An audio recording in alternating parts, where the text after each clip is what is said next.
Hi, um, my name's Hannah, and I've been wanting to share this story for a while, and I hope that the story can encourage someone out there, or plant a seed out there, or bring some love to somebody out there.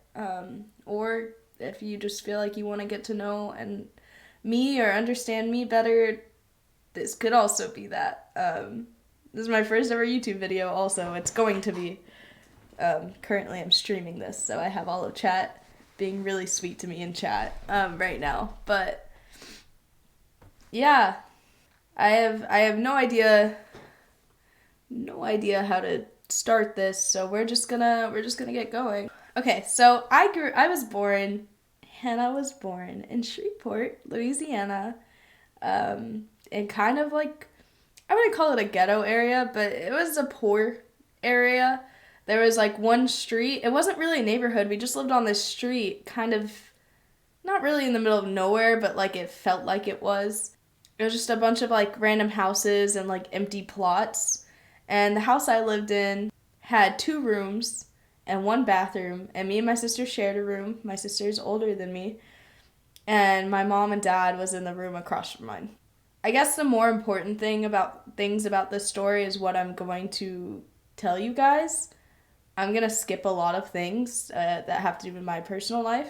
I'm just going to really give you guys an understanding of the tragedy that was my past leading up to the day that I gave my life to Christ, and then leading up to the day that I started this awesome community and started doing social media full time and found such a joy and light in this community and in you guys and in everything I do. And from when I was a kid to when I didn't want to wake up every day to when I am so excited every day that I wake up to start my day. But I grew up in that little house, and when I was growing up, I was homeschooled because I grew up very poor. I didn't have that much money at all. We had a garden, and that's where we got most of our food. And we gardened in like the empty plot. I don't think my parents got permission to, but they used that empty plot to garden. And that was probably like at that point in my life when I was a toddler, I was what, like 4 or 5 years old, were probably some of the few memories I have of my dad and my mom being actually kind to me and actually feeling like they're my parents rather than not my parents, I guess. So I grew up there, and I remember I have like some really cute memories there. There was a girl across the street. She was the only girl my age. Her name was Jellybean, and she was 2 years younger than me. So I only hung out with this girl because my mom didn't like put me in preschool. They couldn't afford to do that. So I hung out with this like little kid who I think was autistic, and so I learned most of my social skills from an autistic child who was 2 years younger than me, like way more of a toddler than I was. So that's fun. And then I also grew up in a house where I taught myself how to read, kind of. Like I taught myself shapes and colors from listening to other people. I taught myself how to talk. Reading was like I understood the basics, and by the time I got to elementary school, that's when I started being taught how to actually read. But my dad would always be high on weed growing when I was that young because my dad had really severe anger issues, and my mom and my dad's relationship was not very healthy. So my mom would try to stay away from my dad and occupy her time as much as possible, but not with me and my sister. Me and my sister were very lonesome and raised ourselves. So that was kind of like childhood for a good couple years. Like that was my like being born up until like 5 years old. That was the house I lived in. When I say my dad had like the only anger issues I saw of my dad then was like the way he trained our dog was by chaining him to the back of our truck and having his feet get like raw by skidding them across the pavement when he drove the truck, which was really messed up, and I got to watch it as a kid. And like that's how he punished the dog. And like just things like that like, and my mom wasn't really there, but every once in a while she would do something that made it feel like it was my mom, and I didn't know any better because that's what I grew up learning. Fast forward to 6 years old, we'd moved to Plano, Texas at that time in my life, and it was my 6th birthday, and every night up until that night when I went to bed, I would sit against my bedroom door and listen to my parents scream at each other until I fell asleep. And so that was really fun. And on my 6th birthday, the weekend after my 6th birthday, my mom picked me and my sister up and from school and took us to my aunt's house. And we slept on my aunt's kitchen floor on an air mattress for 6 months until my mom found out my dad had cheated on her and officially signed divorce papers with my dad. Meanwhile, while I was in elementary school, because I was never really taught very good social skills, and because I grew up poor and I wanted to be like the other kids, I lied a lot. I would tell kids that, like, I had a chandelier back at home and I didn't, or like I lived in a mansion and I didn't, and the kids would find that out, obviously, and so I got bullied a lot at school. Nobody wanted to be my friend. So at school, I was kind of an outcast, and I didn't even really have a home. I had my aunt's house on the kitchen floor. And we ended up staying there while my mom got on her 2 feet after they divorced for another however many months. And then my mom moved me and my sister into an apartment. When we moved into this apartment, and to this new school, it was like, I was so excited. I was like, oh my gosh, new school, fresh start, like, elementary school finna be so fun. Oh my gosh, I don't have my own room, I'm sharing it with my sister, but like, things are fine. Me and my sister had a decent relationship at that point. Like, we're good, it's great. My mom got us 2 cats because she felt bad because my parents got a divorce. Okay, cool, awesome. Then on my first day of class, on my first day of 4th grade class, I think it was 4th grade or something like that, but on my first day of class, I turned to the girl sitting next to me to my right, and I was like, hi, I'm Hannah, what's your name? And she said, my name is Madison. And I went, bless my poor little lovely heart as a kid, but I went, oh, that's so cool. Do you want to be friends? That's it. Do you want to be friends? Like, I was so excited to make friends. And you know what she said? She turned to me and she went, no, you. Because I was a little tomboy. Because I grew up poor and I was a little tomboy, and I was even more poor now that my mom was a single mom working. And so I had like raggedy, baggy jeans. My hair was always like tangled. I wore like oversized t-shirts, and all the girls in my school like were taught to be really girly. Anyways, so all of elementary school, my mom would put me and my sister in after school care. And during the summers, we would be in like whatever the cheapest summer school programs there were, and as many as we could be in, because my mom would never be home to take care of us. So my mom would drop me and my sister off at school around 6 a.m. So because all of elementary school, my mom was a single mom, and she couldn't really like be there to pick us up from school. So she would drop us off at school at like 6 a.m. and then pick us up from school at like 10 p.m. And then we would go home, get ready to sleep because it was already 10 p.m., and then wake up and do it all over again. And then on the weekends, we would either be home alone, or we would be in this, I don't know if you guys have ever heard of the Boys and Girls Club, but it's a club. It's like an after-school care / a weekend care center for kids for poor families. Like it's a government after-school / weekend care center, and most of the kids, like, I'm saying this because this is what I experienced at that time. Most of the kids were black, and they like, it was really weird because me and my sister were the only white kids. And so a lot of the kids there would pick on us because we were white. I know that sounds so weird, but I was so confused as a kid because they would not want to be friends with me and my sister because we were white. So, like, I know that sounds like so opposite, but that's what I experienced on the weekends.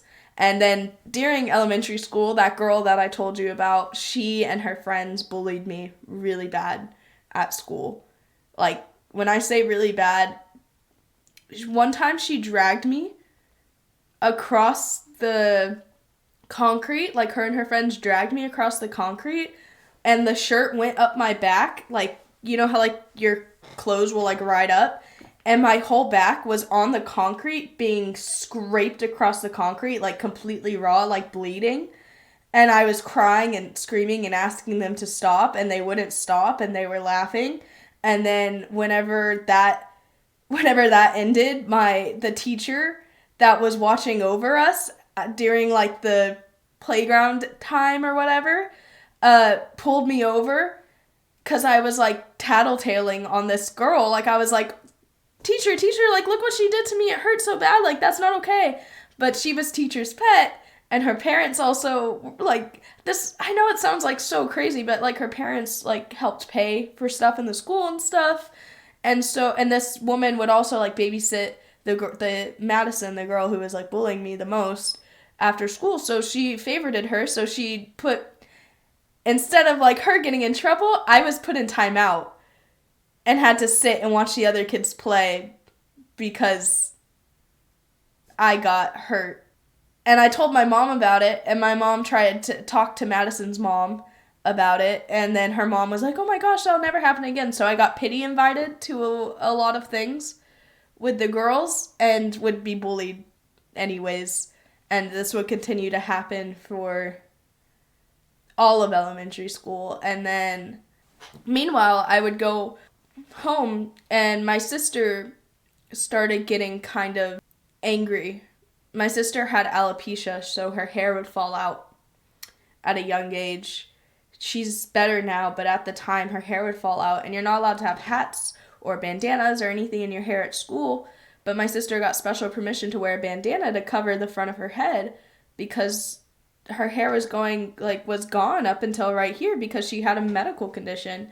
And the kids at her school would yank off her bandana and just, like, it makes my heart hurt because I didn't know this until way later in my life. I didn't know that my sister dealt with this. My older sister, who, like, protected me at a younger age.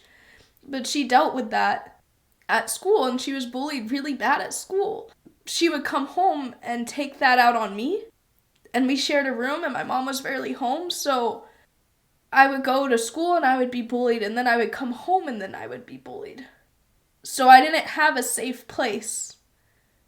So I did a lot of exploring, like, we lived in an apartment complex, so I would just explore and use my imagination to pretend like I was somewhere else as a child for a long time. And I got really into art because it was kind of like an escape, like, in class, instead of talking to kids because I didn't have anyone to talk to, I would just doodle. Anyways, so now the story gets really crazy right here. My dad had visiting rights, so he was allowed to come to us. Like, my dad lived in Louisiana, my mom lived in Texas. He was allowed to come to Texas where we were and visit us for a weekend. And my mom has to know exactly where me and my sister are at all times, and my dad has to legally be within a certain parameter from where my home is, like where my mom is. So he couldn't go, like, past, like, state lines. He couldn't go past, like, he couldn't go to another city. He had to be in the same city when we had he had his visiting rights. And so one of the times my dad came to pick me and my sister up for a visit, he took us to the motel he was staying at, threw our luggage in the back of his truck, threw his luggage in the back of the truck. My dog, Hank, was in the back of his truck. Like, the dog that I grew up with, he was a black lab, and he was literally the goodest boy ever. And he drove us. He didn't tell my mom where he was going, and he drove us to another state. He drove us all the way to Louisiana to a house that my mom didn't know about. To put it in simple terms, my dad kidnapped me and my sister and didn't tell anyone where we were going, where we were, and for what was supposed to be a weekend visit, my dad had us for 3 to 4 months before the cops found him. And so during this time of my life was probably the most traumatizing and hurtful and scary time of my life I have ever been in. And a lot of my issues, like PTSD, I still have like PTSD I'm working through to this day. From that, like, I didn't even realize came from that. So like somebody could say something or do something that triggers me and puts me in a full panic attack because of the things that happened during this time of my life. I was 7 years old. No, I was a bit older. I think I was like 10. No, I was 7. I was 7 during this time. So it wasn't right before middle school. I was 7. And my dad had a wife who became my new stepmom. Her name was Lisa. And she was not a very good person at the time. I think that everyone is created good, but everyone also is capable of evil. And you also have the ability to you have free will to choose whether you're going to do the evil or you're going to do the things that are good. And it's easier to do evil than it is to do good. She chose evil.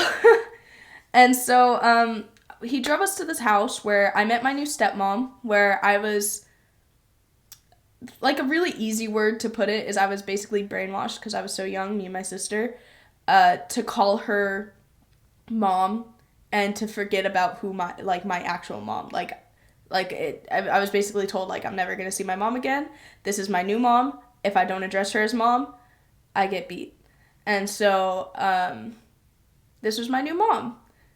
And I would call her mom. And I would call my dad. And, so, in the place that they were staying, it was Lisa, my new stepmom, my dad, and 2 other kids around me and my sister's age, 1 boy, 1 girl, and a toddler. And I have no idea how that toddler, like, survived, because I'll get to that. But, and we live, and, like, the house was, like, when I say it was in the ghetto, like, I'm not kidding. There were gunshots at night. There were, like, 7 registered pedophiles on the same street as us. While I was in this house, my stepmom and my dad were really addicted to drugs and would lock themselves in their room. I would rarely see their faces, and if I did, us kids had to have dinner ready for them. And Hamburger Helper was a fancy meal. We would usually eat stale ramen, a PB&J, or stale cereal if we had it. And there were a couple days where we didn't eat. And since they were locked in the room, the place was extremely dirty and filthy. I had lice, I had ringworms, I don't even know, I had a lot of health issues while I was there. I was prescribed with ADHD medicine, so, which I don't think any kid should be prescribed with methylphenidate or Adderall, but I was.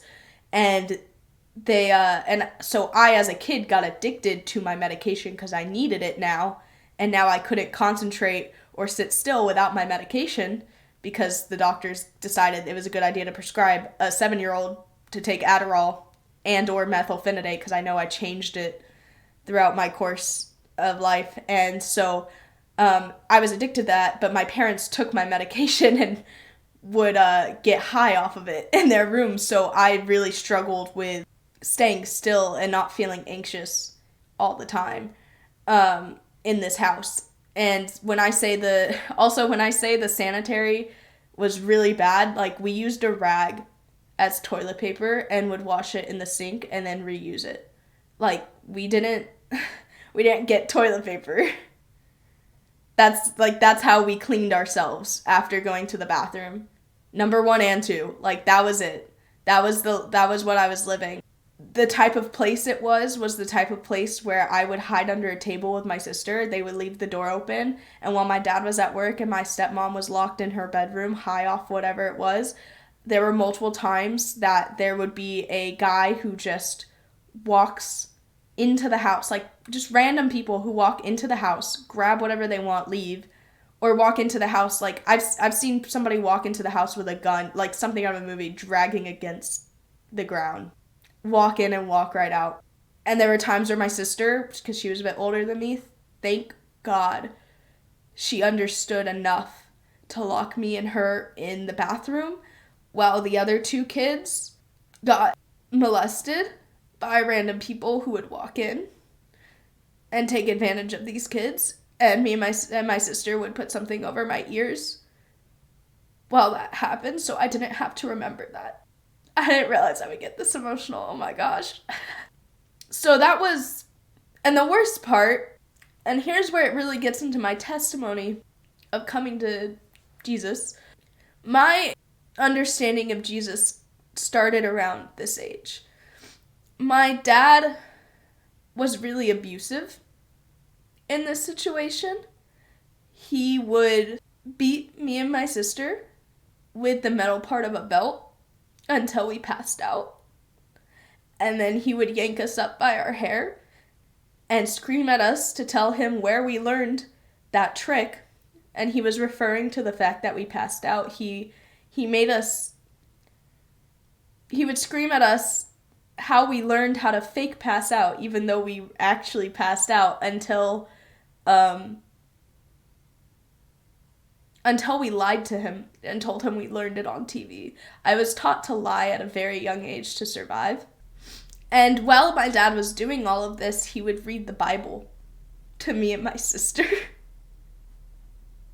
and tell me all about Jesus and God and beat me while doing so. So that was my first interaction learning about who Jesus was. I come to find out way later in life, just so you guys know, that is absolutely not who Jesus is. And that is not condoned by him. And that is not what it means to be a Christian at all. I feel like, you guys probably already know that, but just to clarify, that is not what that is at all. But that's what I learned at 7 years old. That Jesus says that I should be beat when I mess up, and that I mess up all the time. Like if my stepmom came outside and I was doing the dishes and I dropped a plate, or if I was putting away a plate and my stepmom wanted to use that plate, I would get beat because I should have known that my stepmom wanted to use that plate, and I should have known how to do dishes at 7 years old.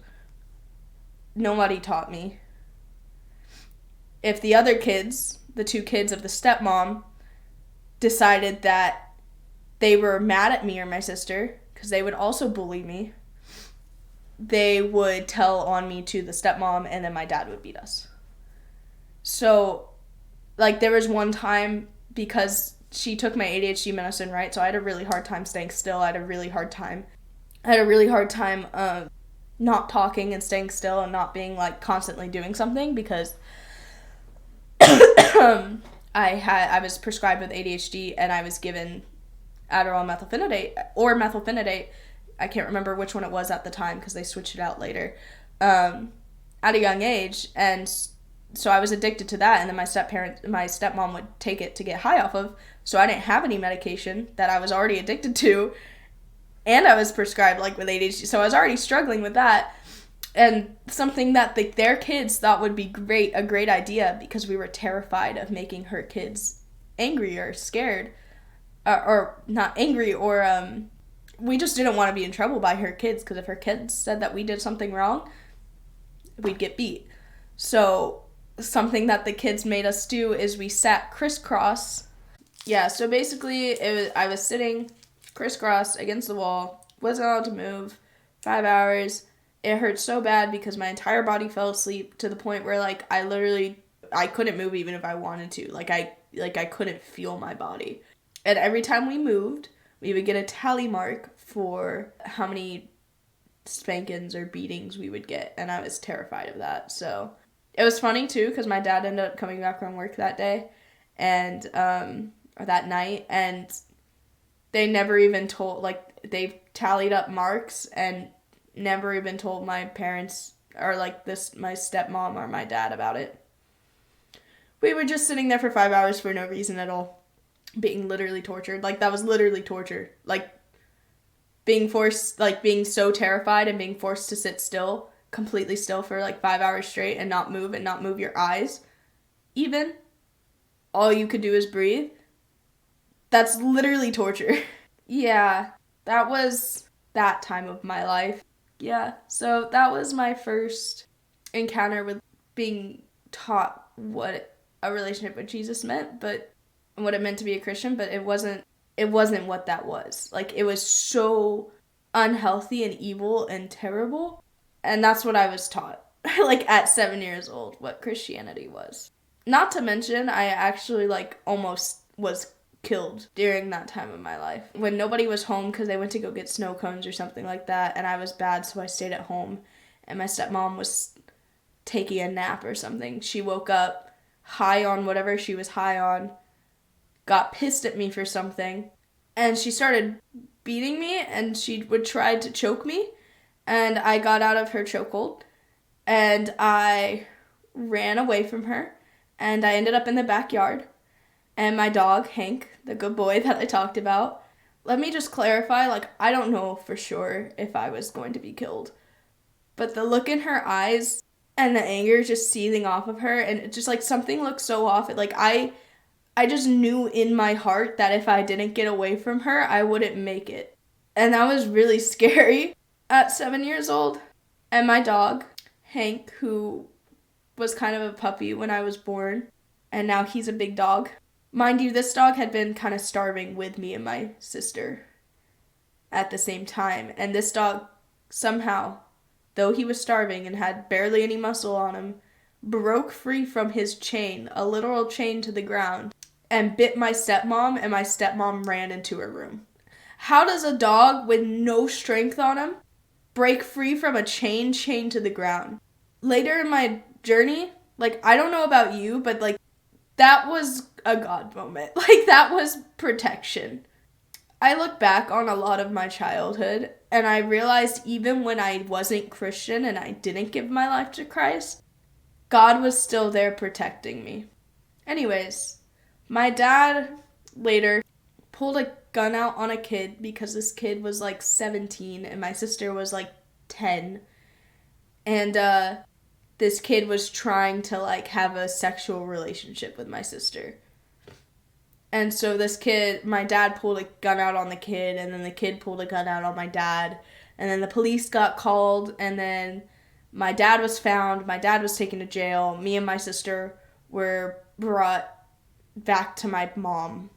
And I remember going to court that day because before my dad went to jail, we went to court to fight over who would get to keep the kids. Like, obviously my mom did, but my dad, I remember my stepmom and my dad, like, whenever they found out that they lost the fight, took me to the bathroom, took my church clothes off because I was wearing my nice church clothes, kept them, and put me in, like I don't know, like, just some really old, like, beat-up clothes, and then returned us to my mom. Like, it was literally to the point where they took all of our things that we brought with us and all of our nice clothes, took them from us, and then put us in bad clothes and then gave us to my mom after they didn't need us in good clothes in front of the judges. Yeah, so custody battles do get insanely petty.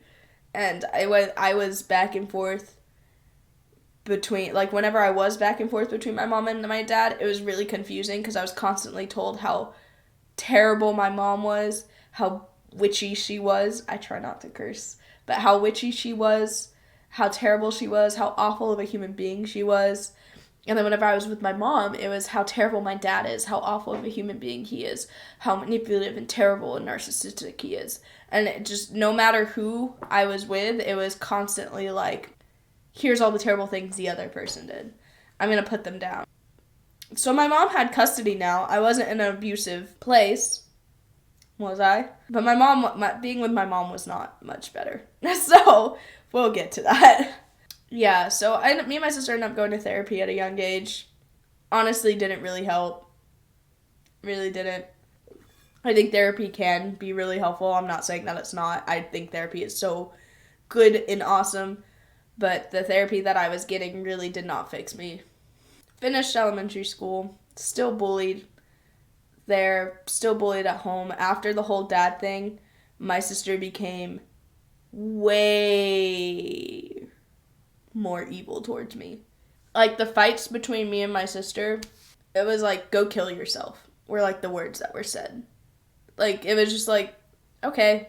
And I was in a room. Like, I was living in a room after school going home to that. Don't get me wrong. I love my sister. I understand where she was coming from. I forgive her. Doesn't make it okay. Doesn't mean I should have been put in that situation. That was terrible for anyone to go through at any age, let alone as a kid, a child. And so I dealt with that, and then middle school. I went to middle school. Yay! Oh my gosh! A new era. My mom got pregnant with this guy she was seeing at work, and so they ended up getting married.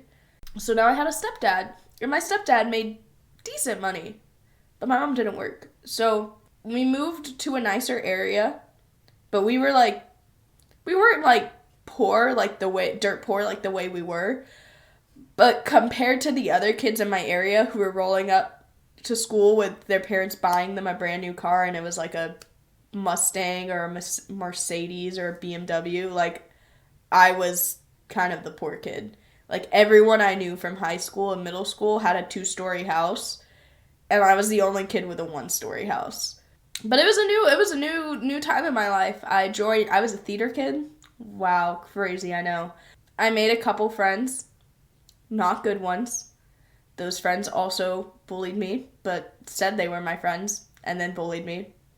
Like, not even behind my back, but, like, to my face, and then, like, would say that was what friendship was. So that's what I learned being friends was getting walked over and used. And, but that's also what I learned from my mom and my sister was love was conditional. If I acted the right way and if I could provide something for you, then I was loved. If I wasn't good enough and I couldn't provide something for you and benefit you, and I wasn't acting the way you wanted me to in that very moment, I was unloved. So that's what I learned from home life and my mom and the world. That's not what love is, just to clarify. But that's what I learned love was at that age. I was bullied a lot at school because I got glasses. I got glasses now, so I was one of the kids with glasses. I had braces at one point because my family could finally afford braces, and I had really big buck teeth and really crooked teeth. My smile was never this cute. It wasn't always this cute. It also wasn't always this white. It was actually really yellow before. A lot of teeth whitener strips. Like teeth whitener strips and charcoal toothpaste. That's how you get this. I was not a cute kid. I was honestly like you guys see me now, but like as a kid, like in middle school and high school, I was kind of ugly. Like I was ugly. I didn't have good hygiene. I wasn't taught good hygiene.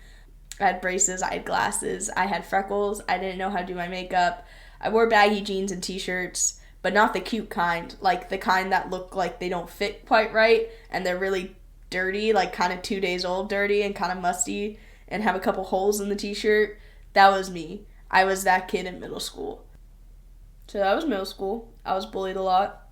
Nothing really crazy happened in middle school. Oh, wait. Yeah, actually, something did happen. All of middle school, I was always, I never had a best friend. Nobody ever wanted to be my best friend. Like, all of elementary school, nobody wanted to be my best friend. I never had that. I never got to have, like, close friends. I never had friends that I was like, come over to my house, or let me stay the night. Like, I never got to stay the night at a friend's house unless it was a pity stay the night because my parents planned it. So, 8th grade, which is right before I go into high school. In middle school, I started going to church, to this one church, because my stepdad used to be Catholic, and my mom was like, okay, Jesus, we'll go to church now. Let's look like a good, pretty family. So I started going to church every Sunday, sometimes Wednesday nights at this one church. I won't name the name of it because A, I would dox myself, and B, I don't want to put them under. But let's just say this church did not represent Jesus and who Jesus was and what a relationship with Jesus looked like. Let's just say it did not represent that whatsoever. And this church was mostly based on how much money can we get and how can we make more people join us so we can make more money. So we're going to host a lot of pretty events and make our church look really cool and pretty and fun. And it's going to feel like a clique. It's going to feel like a place. Instead of it being like, I'm cultivating a relationship with Jesus and I love God so much and I'm learning who he is every day. And it amazes me every time. And like, this is how I have a relationship with God. It's, I'm going to cheerleading. I'm going to church. Like, I'm a cheerleader. I'm a Christian. It was that. It was like a clique. That was where my second interaction with the church was and what being a Christian was. And I was still bullied at church. Crazy. It's crazy how the one place, which is supposed to be a hospital for the people who are hurt and is supposed to be loving to literally everyone, it's crazy how there's a lot of churches, and I'm putting some churches on blast right now. It's crazy how there's a lot of churches who they say they love Christ and they love Jesus, but none of the fruit that they bear shows love for anyone other than those who bring the money and look good and give a good image to the church. Crazy. Crazy how there's a lot of churches who only care about money and looks and religion. And by religion, I mean waking up and doing A, B, and C, because you can religiously go to the gym every day. You can religiously get up and journal every day. You can religiously get up and read your Bible every day. Doesn't make you a Christian. Putting some people on blast here. That's not what makes you a Christian. That's not what makes you saved. Doing A, B, and C every day. You're saved by God's grace, not by your actions. The church that I was at, and a lot of churches I've interacted with, they don't like to see it that way, because if they can if they can teach you that you're saved by your actions, then they're going to get money out of you. They're going to be able to control you. They're going to be able to tell you, oh, well, you have to do A, B, and C. You got to do what the pastor says because otherwise you won't be saved. And then they use you. It's a manipulative church. It's a church for humans, not for God. That's what that is. Let me tell you, that is not what church is supposed to be, and that is not what church is. That is not what Christianity is supposed to be, and that is not what Christianity is. That is not who God is. That is not who Jesus is. It has been abused, and there are people who lie. And like I said, this is a testimony, so I'm going to be talking about Jesus. You don't have to listen to the Jesus part. You don't have to believe in it to watch me. You don't have to believe in Jesus to be a part of the community. I love everyone here, and I want you guys here. But I will be talking about it, because it is who I am, and this is my testimony. A personal relationship with Jesus looks like you love unconditionally, and you are loved unconditionally, and you're saved because Jesus died on the cross that day, not because of how you act. You could be drinking. You could give your life to Christ and you're still an alcoholic. You're saved. That doesn't mean you're, whenever you get saved, you have Holy Spirit come into you. Like, you pray for the baptism of the Holy Spirit. A lot of people don't know that this is also something I didn't know, but I'm not getting into all of that. But the baptism of the Holy Spirit, and then the Holy Spirit comes into you, and then your desires become the Lord's. And so suddenly it's a lot easier to stop drinking than it was before. So, and you love God so much and your eyes are always set on him that it's easy to stop doing those things, and your desires to want to stop doing those things. And you find joy in life and you find joy in him. So because you find so much joy in him, no matter what life throws at you, you still have joy. Your joy is not found in like things that make you feel good physically. But a lot of churches don't really teach those things. They don't teach that, like, okay, instead of teaching like, well, first you're saved and God loves you, and even if you mess up, God loves you, and God, like, Jesus is going to be the one that helps you get out of these things. You're not doing it on your own. You don't have to do it on your own. It's going to happen almost naturally. Almost supernaturally. It's going to be awesome and great. And if you fail and you fall, that's okay. You have us. Like, we got your back. And we love you. No matter what. Just like Jesus loves you no matter what. Even if you fail. That's what it is. Putting churches on blast, most churches don't do that. A lot of churches. I won't say most. I'll say a lot of churches do not live up to that. They do not teach what a real relationship with Jesus looks like. They teach you religion, not a relationship. They teach you religion, not who Jesus is. They're judgmental. They're manipulative. That's not what it means to be a Christian. And it's really sad because that's what people learn what being a Christian is. Especially in this day and age. Do you know how much When I scroll on TikTok, do you know how many videos I get of hatred towards Christians and hatred towards Christianity because churches that have misused Christianity and used it for themselves instead of actually teaching what it actually means to have a real relationship with Jesus looks like, hurt somebody. And so that person learns that that's what it means to be a Christian, and then they never get to know who Jesus actually is, and they feel hurt, and they think Jesus is this hateful thing, when in fact he's actually, like, this unconditional love. Like, he just loves you so much. He loves you so much just the way you are. Just the way you are. Like, brokenness and all, every time you mess up, you accidentally have sex again. Okay, cool. You smoke again. I can't connect to the Wi-Fi network. Not Google. You might want to check the you. connection settings in the Google Home app. He still loves you. Even then. You cheat on your wife. You cheat on your girlfriend. Jesus still loves you.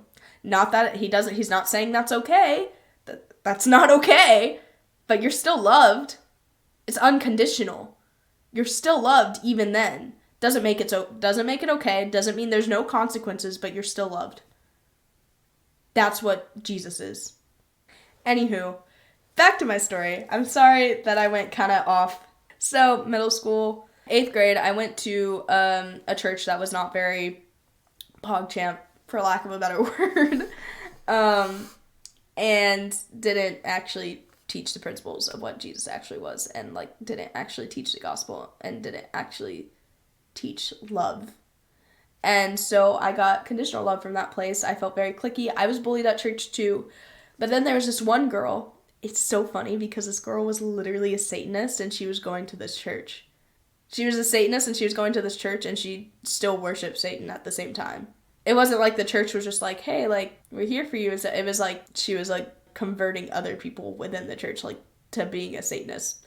Like, she was literally doing like chants and stuff at home. And had, like, upside-down crosses in her room. It was really intense. Jesus does forgive that. He still forgives that. I think the only unforgivable sin in the Bible is if you were to cultivate a real relationship with Jesus, learn exactly who he is, and become close to him and know him. Like, you actually know Jesus and what it means to have a close relationship with him, and you have Holy Spirit in you, and you've accepted Holy Spirit, you've accepted Jesus, and you love him very much. And then, like, after you know him, then you decide to turn your back on him. And then you decide, like, and not by, like, messing up and, like, being in sin, you decide to, like, literally go to Satan after knowing Jesus. You know, like, I think that's the only unforgivable sin biblically is, like, you literally come to know Jesus and then you choose Satan. Not you come to know him and then you mess up, or not you come to, like, you kind of, like, have heard about Jesus, or you've given your life to Christ, but, like, you never really had a relationship, you never was baptized with the Holy Spirit or whatever. No, it was like you come to actually know him, and then Satan, I think. I'm pretty sure, but I'm also not here to teach the Bible right now. So yes, there's even saving for those people. So I'm not saying that person shouldn't have been in the church. I'm just saying that, like, the fact that person was in the church and was the only one who came up to me and was showing me, honestly, she wasn't really showing me kindness, but she was the only one who like, interacted to me and seemed like she was showing me kindness. Like, that was kind of messed up, but okay, sure, whatever. This girl decided to say she was my best friend. I had told her that I've never had a best friend before this, and so she chose to call me her best friend. And I was like, oh my gosh, I have my first ever best friend. And I was like, oh my gosh, this is so exciting. I have my first ever best friend. That's so awesome and so amazing. And I'm like, I'll do anything for her because I don't want to lose my best friend. Like, I have a best friend now. And this person used the fact that I haven't had a best friend and that it meant so much to me against me, and taught me how to shoplift, and then would have me go shoplift for her thousands of dollars worth of clothes and accessories and makeup and whatever, snacks, whatever she wanted. And I would shoplift. I got really good at it too. Like, I would go to the mall and I would come back with, like, bags, like 6 bags full of stuff that I shoplifted and wouldn't get caught. And then I would give them to her, and I'd be like, and it was like, she was like, this is like our bonding, like this is how we hang out. And then would tell me that she's my best friend and that it's okay, and I would start, I had a really, because of the childhood I had, like I felt like if my parents needed to like me and that I had to be a perfect kid. I was also a middle child. I was taught that I had to be a perfect kid to be loved, and I had to act A, B, and C to be loved. So I felt like really, really scared to like,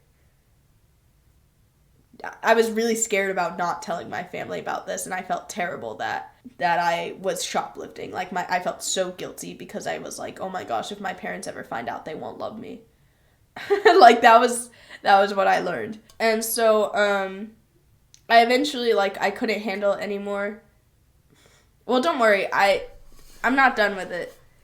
I eventually couldn't handle it anymore, and I came clean to my parents. I told them that I'd shoplifted and how much I had shoplifted, and like I thought would happen, my parents were really pissed and didn't talk to me that much from then on for a while. Like, they treated me like a disappointment for a long time, and I wasn't allowed to hang out with that friend anymore, which wasn't necessarily a bad thing. But I felt guilty for that friend too, because I was such a people pleaser that I was like, oh my gosh, like I don't want my friend to be in trouble. And so I convinced my parents not to get my friend in trouble at all, my friend. And they took me back to the store. I returned everything that I had on me that wasn't at my friend's house. I apologized. They let me get away with it. Like, they were okay. They understood because I was still a kid. I felt so bad, and I was grounded for, like, the next summer. Like, I didn't have a phone. I didn't have electronics. I wasn't allowed to see my friends. I just stayed inside for most of the next summer, and maybe, like would read books or maybe go in my backyard and, like, play. Like, build houses for bugs or something. I don't know if any of you guys ever did that. It was really fun for me, though. But that's what I was taught. Then high school happened. Freshman year, I was a straight A student, by the way, growing up. Up until my end of sophomore year of high school, I had straight A's, and I was taking pre-AP, like, advanced classes. I almost got into gifted and talented, but I forgot what happened. Something happened, and I ended up not getting into gifted. I cared so much about my image, and I wanted my parents to love me. So I had to be perfect. Like, I genuinely thought I had to be so perfect to be loved. So I tried my best. Freshman year, I did pretty well. Freshman year, I had my next best friend. And this girl, I've since forgiven her. Like, I get it, too. Like, all of these people, I get it. I've forgiven them. It was really messed up. It wasn't okay what they did, but that doesn't mean I can't forgive them, and I do forgive them. But I still have boundaries. Like parents, for instance, I don't really keep them in my life now, but I'll get to that. But I forgive them. And so, my next best friend in freshman year, we'll give her the name Pam. I don't know, it was the first name that came to mind. Pam was also really smart and in all my classes, and we would study together. We played chess sometimes because she was part of the chess club together. She was my first, like, actually kind of good friend. I was really confused and hurt at this time in my life, and some of the other people who I became friends with came out as gay, and a lot of the YouTubers that I watched came out as gay or bi, and so I was questioning my sexuality. I was questioning if I liked girls, because everyone else was doing it, and I also, like, was really sexually confused because I was introduced to sexual things at a really young age. I listened to kids get raped as a kid. My sister, since I shared it with her, I would fall asleep hearing her have phone sex with people at night, and it was really gross. But I was really young. And I was hearing these things, and I was learning about these things as a kid, as a child, a literal child.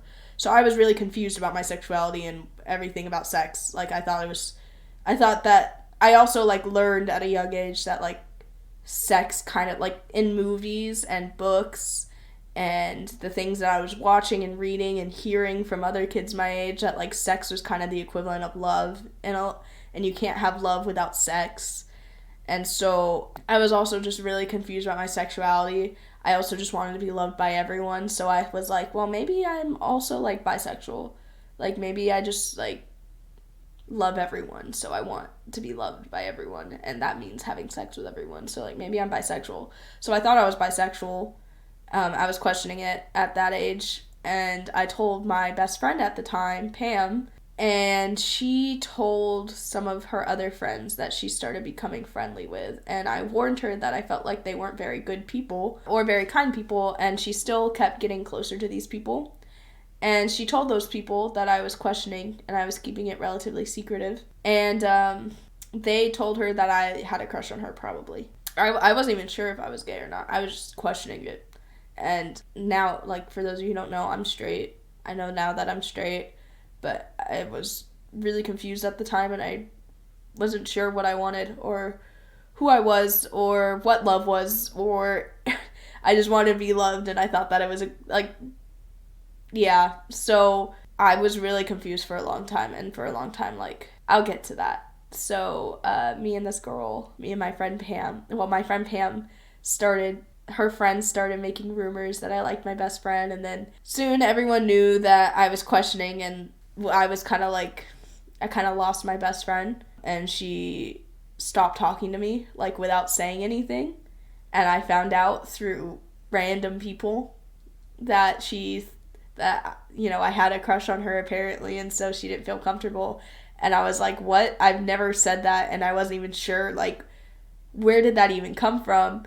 I found out 2 years later when she reached out to me again what had actually happened, but it doesn't really matter. She felt really bad 2 years later, but at the time I lost my best friend, and that was my second ever experience with a friend. So all of my friends up until this time have either been bullies, used me, or betrayed me really bad. Going home from school, I was bullied by my sister. At my home life with my mom was not intense enough for me to really realize, but she was physically abusive. Like, she would pull me by the hair or lay her hands on me and dig her nails into me when she got angry with me and screamed at me. And I would have marks on me, but it wasn't like the way my dad beat me, so I thought that it was normal for parents to get really angry like that and lay their hands on you and scream at the top of their lungs at you often. Like, I thought that was normal. My mom also, she went to people and was never diagnosed with it. Like, but like, she acted really bipolar. So that was really fun. And I also was like my mom's best friend at the same time. Like, she wanted me to be there every time she cried or she got in a fight with my stepdad. She would, like, make me comfort her. And then, like, some days she would, like, act like I'm nothing. Like, if I wasn't acting well, or if I was failing my classes, or I think if I skipped school or something. I mean, this is later on, but, like, if I skipped school or something, she would treat me really terribly. And then randomly, one day when she felt like it, she would be really sweet. And it was like, it felt like a totally different person. And it was just so confusing and uncomfortable growing up with that. And so there was that also. And then my sophomore year of high school, I made more friends. I got asked out for the first time from the boy in my high school, and this boy was really cute to me, but I got freaked out, and I was fairly innocent, other than the fact that, like, physically I was really innocent. I never did anything. I just knew about stuff because my sister would tell me, or I found out at a really young age, or I'd read about it or something, but I never really did anything, and I never really dated anyone, and I was kind of scared of dating because my dad kind of taught me what guys were like, so I was scared of men, but I also thought they were cute, and I was also attracted to them, so that was really confusing. That was also part of why I thought I was bisexual. So this guy was really cute, and all the girls in theater had a crush on him, and he asked me out, even though I wasn't, like, the cutest at the time. And I was like, oh, yeah, okay. And then the next day I came back and I was like, I'm sorry, I can't, I have plans today. Because I literally went home and all night. And then the next day I freaked out about it so much that I canceled because I couldn't, I was just so nervous and scared of going on a date that I couldn't do it. So I just canceled. I felt so bad. So, this guy, the other girls liked him, so whenever they asked, like, oh, so, like, because you canceled the date, that means you don't like him, right? And I was just like, yeah, I guess. I still kind of had a crush on him. So then the other girls were basically like, oh my gosh, okay, so you don't like him. And I was like, no, not anymore. And I honestly got over him really quick, so, because, like, nothing ever romantic happened between us, so it was easy to kind of, like, let it go. So the other two girls in my friend group at the time wanted to date him, so they would always ask me for advice, because for some reason he chose me over them, so they'd ask me for advice even though I literally didn't know anything. And then whenever he wouldn't, like, show interest back in them, they would get mad at me and be like, he still likes you, like, are you sure you don't like him? Because, like, he needs to get over you. Like, they got mad at me for him still liking me. So they started being really mean to me, and they all kind of turned their back to me because he still liked me. And so my friends stopped being my friends and started bullying me because the guy they liked me. And I didn't really like him back anymore. And I let them know that. They ended up dating him, both of them, at one time. So that, good for them, I guess. But, and then everyone in my theater class, which used to be kind of my safe space for a short period of time, started bullying me too. And then at school, like in my classes, I was bullied because I was really talkative and I was always teacher's pet. So I was like not really liked very much and I was made fun of a lot. Fast forward to end of sophomore year, I made a new best friend and she was gay, so I decided I was bisexual because I wanted to be cool. Like literally that's what it was. I know that's not good. I'm not like that anymore, but at the time, like, I questioned it before, so I was like, you know what, I questioned it before, I can make it happen. Second off, like, you know what, like, everyone's coming out as bisexual this year. Like, it was that year where, like, gay pride parades and stuff were, like, really cool for some reason. And so I was like, you know what, I'm gonna be gay too. Except I decided to be pansexual because I was really confused. And I was like, I like everyone.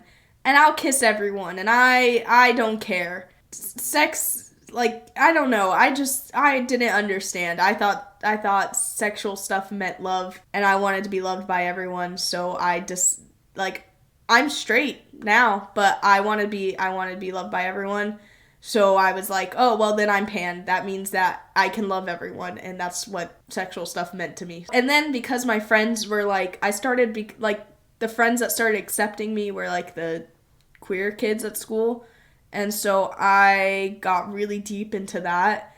And my best friend at the time, she was gay, and she ended up having a crush on me. Like, not me assuming, like, she literally said it. And she wanted someone who was more masculine, and I didn't want to lose her as a best friend. And I was just so messed up from the past that, like, it didn't matter if I changed myself as long as I was liked. So I started becoming more masculine so that she would, like, not stop liking me. So that, because if I friend zoned her, that meant she would probably stop being my friend in my head, which ended up being the case. But so I started dressing a lot more masculine. And I was also, like, I felt really uncomfortable with my body. It was a time in my life where I was kind of more aware of, like, my body. I just went through puberty. I was a late bloomer, so I went through puberty at 16. I was really uncomfortable with my body. I didn't feel safe in my body. I learned from my sister and my mom at a young age that depending on your body, like, you can be taken advantage of, you can be hurt, and it's a scary thing. So I started dressing really masculine, and I started wearing a binder, and I got a pixie cut, and I questioned whether I wanted to be a guy. That's how confused and hurt I was, and that's where I went with my life. That is the point where I got to. That's not who I am. I love being a female. Like, I would not want to be a man no matter what. I like guys, and that's it, not girls. But I was so confused that I thought I might be a boy, and I like dating women and men and trans and whoever. Like, I don't care. I just want to be loved. That's where I went for a little bit, and then I ended up friend zoning that friend anyways because it got to the point where I couldn't just continue to lead her on because I was scared of her leaving me if I friend zoned her. And so I friend zoned her finally, and then exactly what I thought would happen happened. She didn't quit being my friend right away, but she found a new friend a year younger than her and became really close with that friend, and then got a crush on her, and then that friend became her new best friend. And then she slowly stopped hanging out with me and talking to me because she has a new person, a new love interest that she decided would be her best friend. Then I was like, all right, screw this. Like, I'm ready to, like, be more feminine again. So I became, and I watched a lot of anime during this time because, like I said, my home life was really terrible and my school life was really terrible. And I also started failing school really bad because I got really depressed. Like, really, really, like, anxious and depressed, and I was sleeping through all my classes, and so I started failing school really bad, and my mom took away my phone, my friends. I wasn't allowed to hang out with friends. I didn't have a phone. I wasn't allowed to watch TV unless my sister was watching it, so I ended up getting myself to watch TV anyways, because if my mom walked in, I would always say my sister was watching it. I wasn't allowed to have my computer. I wasn't allowed to leave the house without permission. All I was allowed to do was go to work and come home. And my mom would take my card, my debit card. Like, my mom would take the money that I earned as punishment. And then whenever I'm like, Mom, like, please, like, I'm literally so depressed, help. Like, I just want to be able to go hang out with my friends. Like, I need community. I'm literally so lonely. My mom was like, well, if you just get your grades up, then you can do that. Like, I don't understand why can't you just get your grades up? And I was like, well, because I'm so depressed. And she was like, well, if you get your grades up, you won't be depressed. And I'm like, but I can't get my grades up because I'm depressed. So I need to not be depressed before I can do that. So it was just a cycle back and forth. Just not having I didn't have a social life anymore at home or outside of school or work. I started working a lot because I would always, like, try my best to not be at home. I didn't want to be at home as often as possible. I watched a lot of anime, so I became the girl who, like, I became, like, really hyper feminine. Like, I would wear thigh highs and short skirts and oversized sweaters to school and choker necklaces and do heavy winged eyeliner and my hair. And I would wear, like, the cat ear backpacks and have, like, all the little anime pens on my backpack. And, like, I was an e-girl before e-girls were a thing, basically. And I would wear, like, fishnets under, like, baggy jeans with holes in them and a t-shirt / crop top, but it wasn't cropped enough that I get dress coded, just cropped enough that, like, I won't get dress coded, with, like, the little ring right here. I looked like a weeb, but I also still hadn't had my glow up, so I still had a little bit of chub on me, and I didn't know how to do my makeup. So I looked a lot cuter and was more feminine, but I wasn't that pretty to most people yet. I started getting noticed by boys a lot more, but it was also, like, really annoying, because, like, I liked it because I liked the attention, but it was also, like, I would go on my way to class to, like, science class, and there would literally be a group of boys right behind me in the hall on the way back from lunch to the class. And this group of boys that went to my class would all, like, literally be, like, maybe 3 feet behind me. And then they knew I could hear them, and they'd go, like, oh, I totally hit that. Like, oh, I would, like, bend her over and do this and that. And, like, in distance where I could hear them, and, like, I would just have guys, like, say things like that. And then in class, I remember, and then, like, they would, like, run up and, like, bump into me and, like, laugh, and then I would be like, okay. And then I would be in class, and I would wear a V-neck. I remember there was this one V-neck that I would wear, and I didn't really have, like, much cleavage or boobs, so I didn't really think about it too much. I just wore a normal bra and this V-neck that wasn't even, like, that much of V-neck. It was, like, it, like, went here, and my cleavage would be down here if I had any. It went here, but it was a baggier shirt, so the guys would ask me to help them with their homework or with their class work, and I would, like, have to reach over and bend over the table like this to do it. And I had my headphones in while I was doing it, so I was listening to music, but my music got paused, and I could hear them whisper that they could see my cleavage, and that's why they asked me for help on homework. And, like, just things like that, like, just getting harassed every day by these guys. And, like, they, like, and it was also, like, a joke. Like, I was, like, a joke to them. Like, I wasn't cool or a popular girl or, like, pretty enough that it was, like, I'm serious, like, I want to date her, or, like, I want to, like, talk to her. Like, I was the weeb who none of the guys had a chance to hit, so they wanted to hit her. They wanted to, like, have their, my first time. So, like, they would, like, jokingly ask me on dates, or, like, ask me to prom.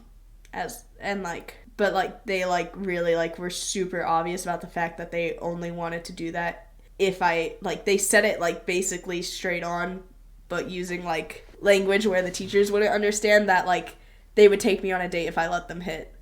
And that's it. Like, nobody, so I also got to a place where I was like, nobody, like, guys don't want to date me unless they have sex with me. Okay. Like, that's the truth that I took on. That's what I thought was right. My sister also, around this time, got taken advantage of and really mentally depressed. So I also learned, like, that's what guys are like. My dad is like what guys are like. But I'm still attracted to guys sexually, so whatever. I also realized that I got attention when guys were sexually attracted to me. And my parents weren't giving me attention. They didn't.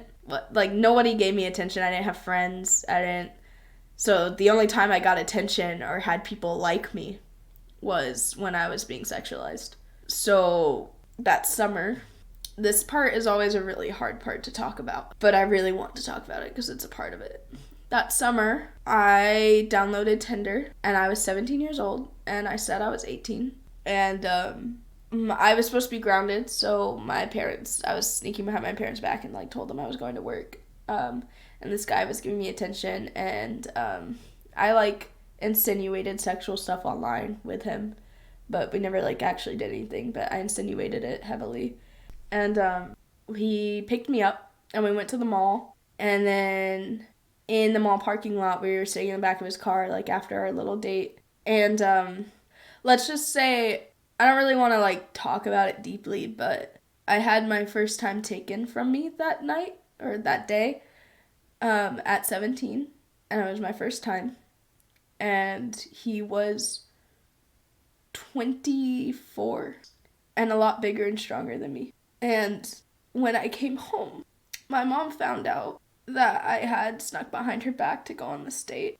and she assumed that I had sex with him. She already assumed that, and she dragged me by my hair inside into the house. My mom found out that he was the age he was and that I was the age I was. My mom knew that she didn't know that it wasn't consensual, but, like, until later, but even then, she dragged me by my hair to the garage, and then her and my stepdad proceeded to scream at me and tell me that I was all these terrible things. And my mom would tell me that I am a slut and a whore and a terrible daughter, and that she raised me so horribly and she did better than this, and she would scream at my sister and tell my sister that's all her fault, and my sister was pissed at me for it. And my mom made me sleep in the garage that night on the floor, and it was freezing outside, in the outfit that I wore when I was taken advantage of, with no blankets or anything. And because the dogs were barking a lot, my mom let me come inside, but I wasn't allowed to sleep in my bed. I had to sleep on the couch in the living room, and I wasn't allowed to change my clothes. And so I could still feel his touch on me, and I hated it, and I felt so dirty.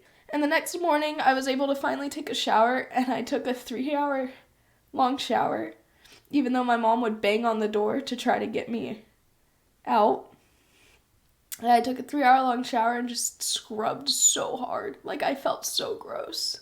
I talked to my sister about it, and my sister told me that it was my fault that she was in trouble, and that it was my fault what happened, and that I should talk to my mom still, so that I could so I make sure that I don't have any, like, STDs or anything, because he didn't use protection. So I went to my mom in the kitchen, and I asked her, or I dropped down to my knees in the kitchen, and I started bawling, and I went, "Mom, please, please, like, he didn't use protection. I'm so sorry, please. Like, I need a hug from you, Mom. Like, I love you so much. Please say you love me.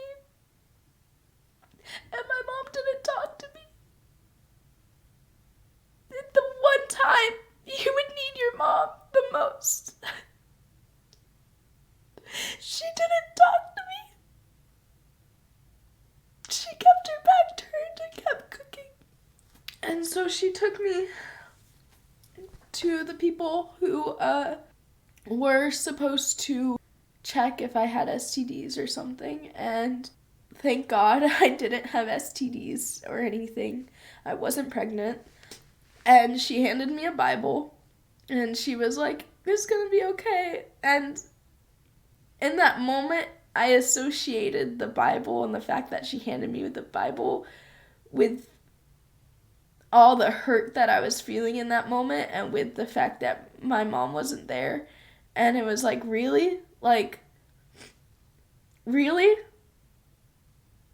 Really? Like, God's there for me, and this happened? Like, okay, sure. That's how I felt at the time. And that whole summer, I rarely left my room. And my whole personality changed from someone who was super talkative and super energetic to someone who was very quiet and didn't talk to anyone unless you were my friend. And the only friends I made were older than me. And I didn't talk to anyone. Like, I was very quiet suddenly. And I didn't trust anyone. So, I made friends with a lot of people who were older than me my senior year of high school. I started skipping class a lot. I started smoking weed for the first time. Thank God I never got addicted to weed, and I also didn't like the feeling of being high. So I didn't really smoke much past my senior year. I just smoked a little bit my senior year, and that's it. I started going to parties with these kids who were older than me. All the kids I was friends with, for the most part, were in college. And I would go to the frat parties at like 18, 17 years old. Because I had a late birthday. I was one of the people who graduated at 17. So I started drinking a lot of alcohol. I used to drink a lot. I started taking Starbucks cups and filled them with vodka and would drink them throughout school. And by the end of the school day, I would be struggling to walk, and then I would go to my friend's house and tell my mom that I'm studying after school, and then come home after I sobered up a bit. Yeah, that was that was an average day. Or I would go to basically detention, like after school detention, and right before detention, I would skip the last class of the day. I would go smoke from an apple in the woods or something like that, and then try really hard to hide the fact that I was high all of detention. And I hated feeling high, but I also really wanted it to be something that I enjoyed. Like, I wanted at the time to enjoy weed and getting high because I wanted to be able to distract myself from the pain I was feeling, but I didn't like it. Thank God. I never liked it. Yeah, so I graduated, and then after I graduated my freshman year of college, around the end of freshman year of college, I was sold a skateboard. Some of you guys might know him. His name is Elijah, fake Mexican Alex. He was the one who sold me my first skateboard when I was still really broken and hurt. And it was my end of freshman year of college that I met him. I was sold my first skateboard. And he taught me how to skate, and I started skating almost every day and became friends with the people at the skate park. None of them were really good friends to me. Elijah also wasn't in a great place in his life at that time, so he also wasn't the greatest friend to me. And so I started skateboarding a lot, and I started to gain a personality. I started talking like this all the time, and I'll do it for you real quick. I would be like, "Hey, yo, what's good, my slime? Yeah, what's up?" I would just talk like that all the time, but it also did not suit me at all. And my skater arc led to me, I would still go to parties a lot. I would drink a lot. In order to learn how to drop in at the skate park, I drank so much alcohol for liquid courage. And that way I wouldn't feel it if I did fall. I cut my bangs. Yeah, I cut my bangs. and I dyed my hair dark blue. I can literally insert a picture right here for those of you watching YouTube what I looked like. This is what I looked like at that era of my life. But it was a moment in my life. I forgot to mention this. I dated my first boyfriend my freshman year of college, and he was about to go off to college too. So we only dated for the summer. I really liked him. I never actually loved him. I didn't know what love was at that time in my life, so I thought I loved him. You know, I told him what happened. Like, I told him how my first time was taken. That kind of opened up to him a bit, and we just dated all summer. And then he left for school, and so we were like, okay, like, maybe we'll stop dating while you're in school. Like, bye-bye. And then, like, we still kind of talked sometimes. And then during this skater arc, he came back into my life, and we kind of, like, had a fling, like a situationship for a little bit. It was like all of winter break. He would like pick me up and we would go on dates, and I would like steal his hoodies and stuff. And I ended up, he had moved, his family had moved, but he still had the keys to the old house because they hadn't sold it yet. So we would hang out at his old house where no one lived. And so we hung out there alone, and I still thought that sexual stuff was paired with love, and I thought that I loved him. I did not. I just was very dependent, and he was nice to me, and I wanted a guy to like because I was like looking for, it was basically daddy issues, like, but if we're being blunt here, daddy issues and mommy issues combined. And so I gave my first time to him, my real first time in my head. I was like, you know what, like, he knew that my first time was taken from me, so I was like, can we do that? And like, it was really awkward and sweet, but also like not. And so we did that, and then we like both were like, oh my gosh, we should continue a relationship. And like, he was like so in love with me, and it was so good, and we loved each other so much, and like, we should start dating again. And then he was like, okay, I'm gonna go back to college, but we're gonna text, and like, maybe we can start dating again. And then he went back to college and immediately ghosted me. And I told him that my first time was taken from me, and I gave him my real consensual first time, and he ghosted me. And so that was like what I learned from like what boys were and men were. I don't think that's true at all that all men are like that, but that's what I learned. Anyways, so that happened, and then I was still in skater arc. I became an alcoholic, like straight up. Like, I was getting day drunk almost every day unless I was working. So I was like getting day drunk. I put myself in really bad situations. Like, I put myself in situations where men could have easily taken advantage of me and almost did. And then like miraculously, like, somebody would call me or come pick me up, or something would happen at the right time that I was literally saved from being taken advantage of again multiple times. Like, literally miraculous. Like, I don't know how to explain it. I later, after coming to Jesus, really do feel like God was trying to protect me at that time. Like, there were so many times that God protected me, even though I'll get to that.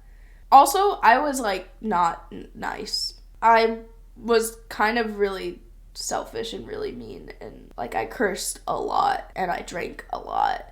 And the only things I looked forward to in life was parties and hooking up with boys and talking about that with my friends. Which, surprisingly, like I said, like, there were so many times where I almost like hooked up with a boy or was taken advantage of by a boy. I didn't really do that much at all. Like, I would get so close and then it wouldn't happen. And like, it's really just God protecting me in those times that I didn't know about. Like, so blessed. Like, I wish I never had sex, even in some healthier relationships that I've had.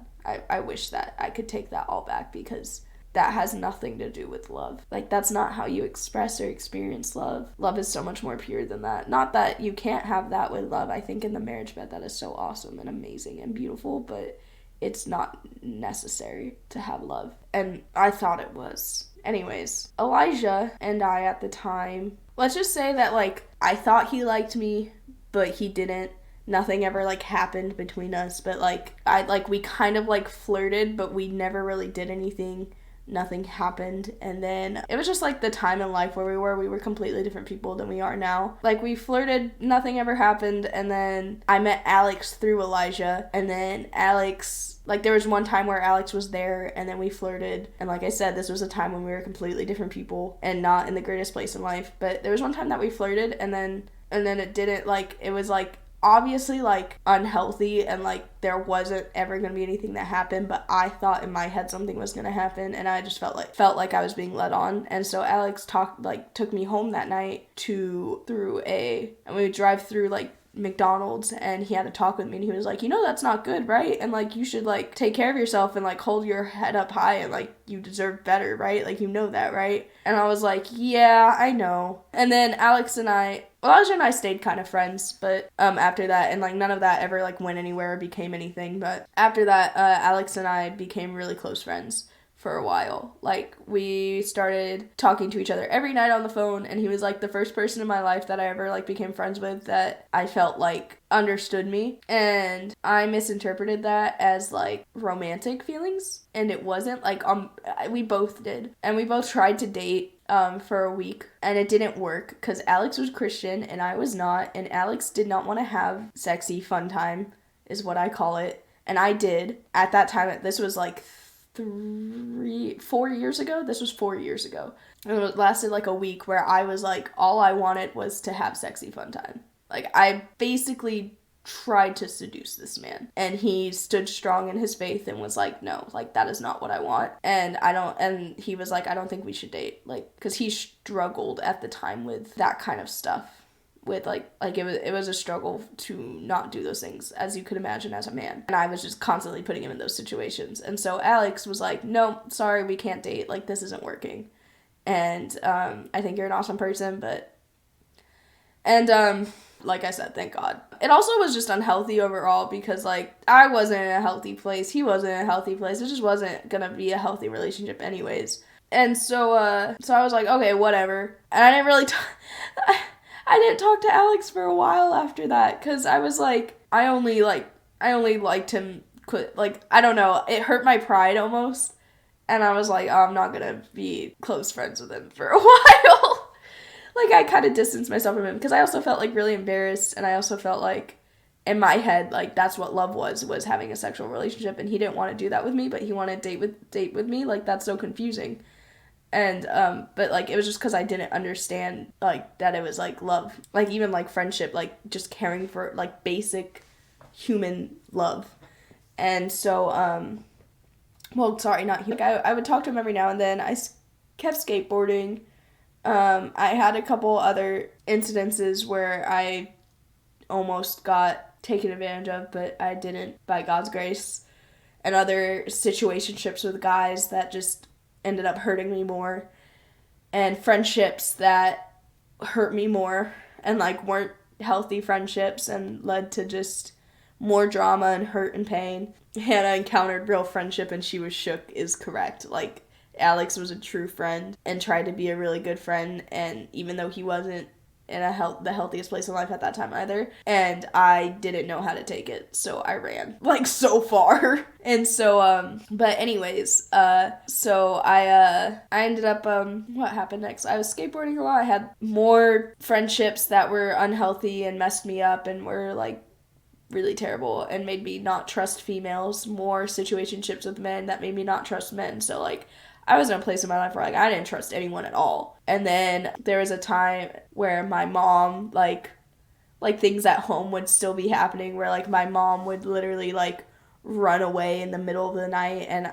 like, my mom and my stepdad would, like, fight and, like, almost get physical, and I'd have to go, and my sister was kicked out of the house because she wasn't paying rent to live in my mom's house at 20 years old. Sorry, no, she was, like, 18. No, she was, like, 19 or 20. And she wasn't paying rent, and she was going to school, but she wasn't, like, passing every class, and she was going to work, but she wasn't paying enough rent, like, I don't know. Or, like, she would, like, take a day off from work when she hadn't paid enough rent or something to my mom to live there. So my mom just kicked her out and was like, you're so irresponsible and blah, blah, blah, blah. Actually, like, whack. I also had to, like, if I didn't have straight A's in college, my mom would make me pay to live there. And then I also paid for my own school.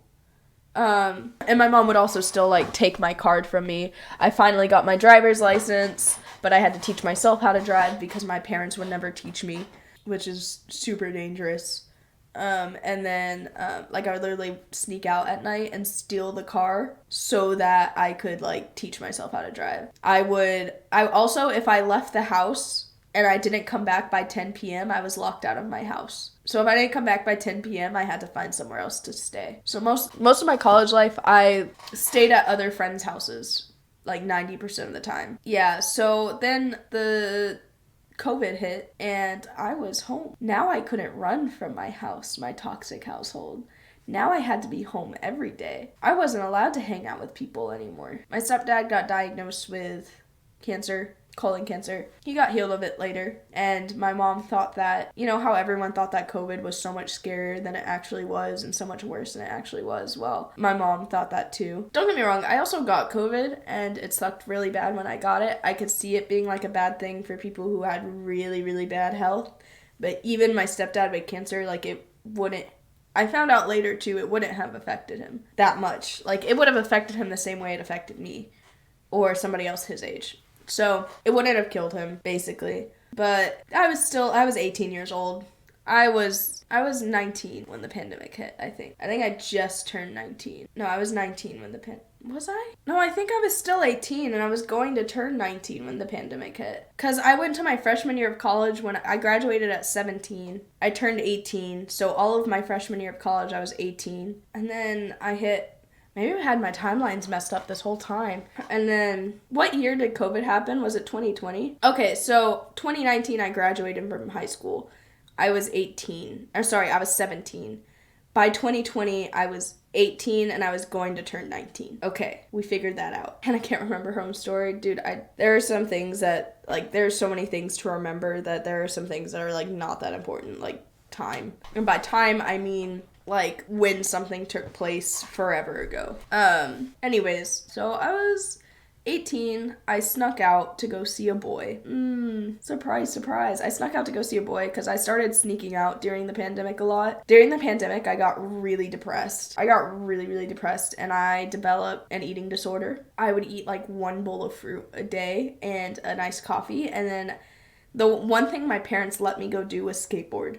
So I would go skateboard all day until about, like, from, like, 12 p.m., like, 12 in the afternoon. So I'd just go to the skate park at noon, and then I would come home at, like, 10 p.m. And I would skate all day in the hot sun. And then I would only eat a bowl of fruit, have an iced coffee, take a nap when I get home, take a shower, take a nap, and then I'd wake up, watch Netflix, and then go sneak out and hang out with friends without my parents knowing. So I developed a really bad eating disorder too because I lost so much weight. Like I had like maybe 1%, like maybe 3% body fat. Like I don't know. I was like, I did not have fat on me. Like there was nowhere in my body that I could like, this looked like this. Like I don't even know how to explain it. I just had zero fat on me because I wasn't eating like at all. Like I was literally starving myself so much and then like doing physical activity all day. But then boys started noticing me a lot. Like during my skater arc I had my glow up, but during my COVID arc I had my second glow up. But my second glow up was not a healthy one. It was me losing weight because of an eating disorder and guys thinking I was cute when I was skinny. And I got more attention when I was really skinny. So that started my whole eating disorder, body dysmorphia arc where I did not want to eat. And I just, like, it was really bad. And my mom also perpetuated it. My parents, like, my mom, I remember my sister would start gaining weight and my mom would, like, point it out a lot and, like, make my sister eat less. And, like, because I had a high metabolism, she didn't do that much with me. And then my mom would always suggest, like, healthier foods, but not in like a way where it was like for health, like it was like weight.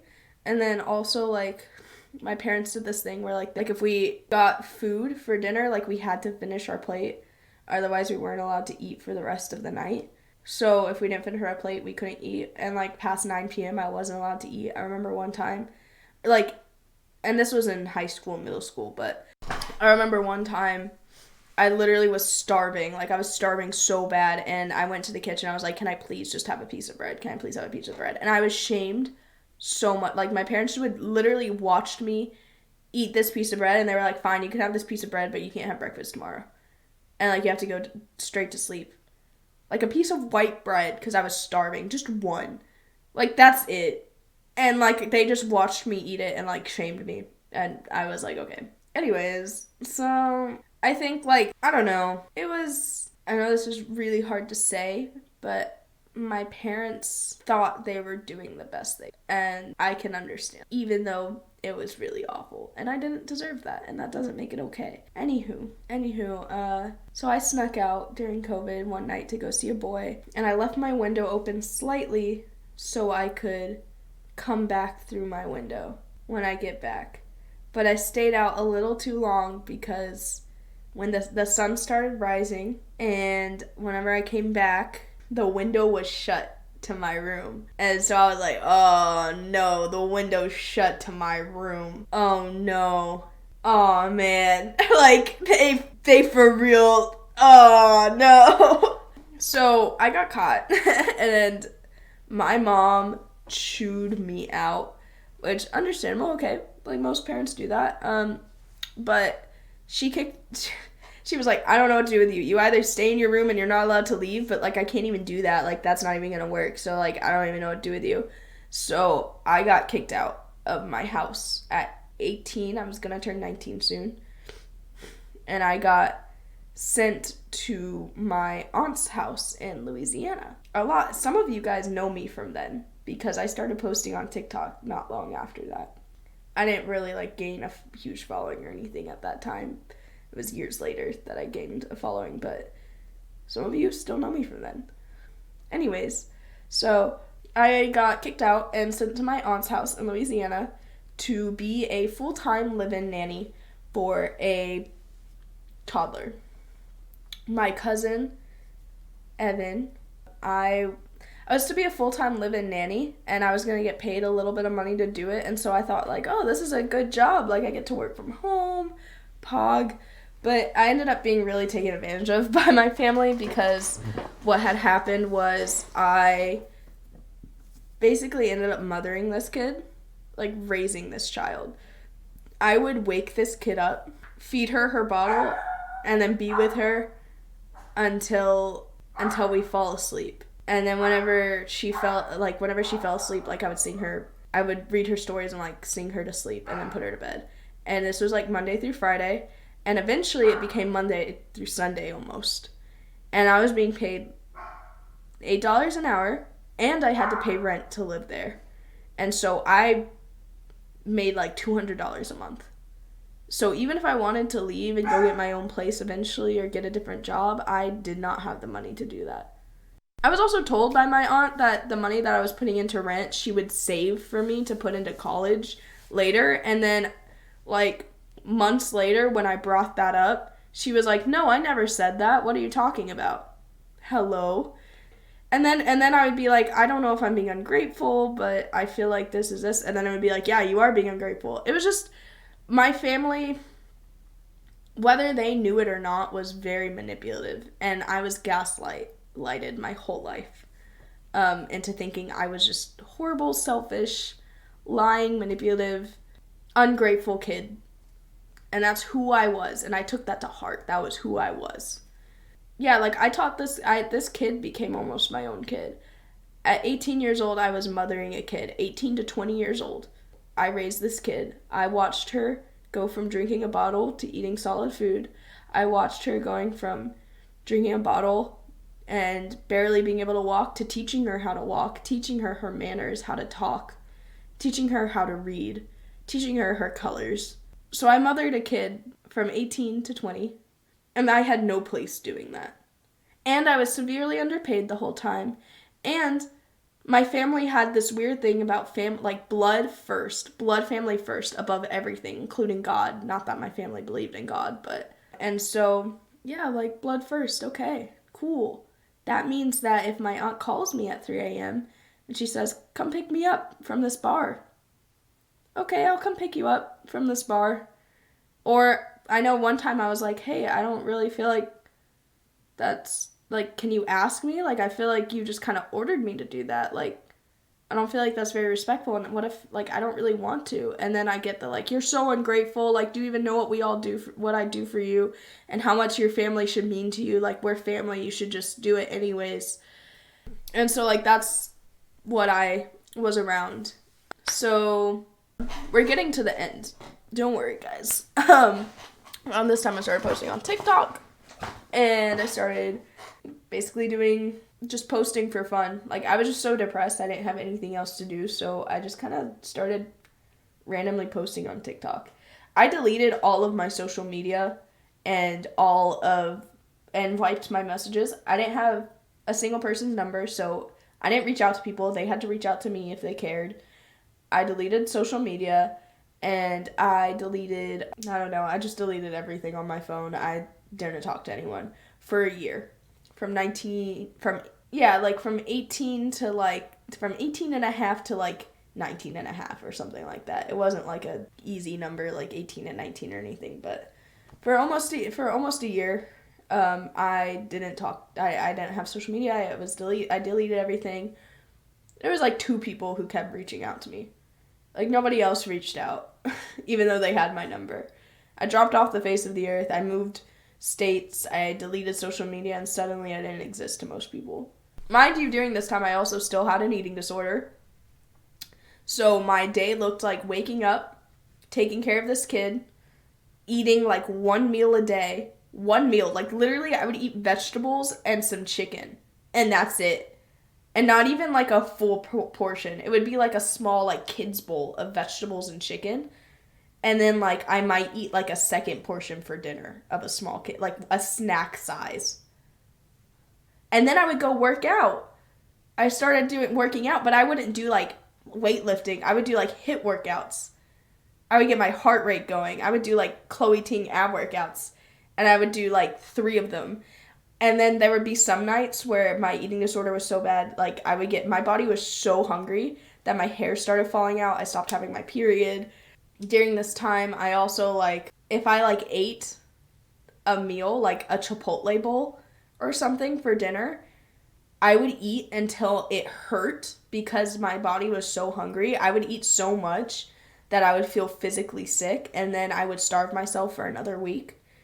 And then after eating so much, I would go to the gym, because it was a condo, complex, like an apartment complex almost for a little bit.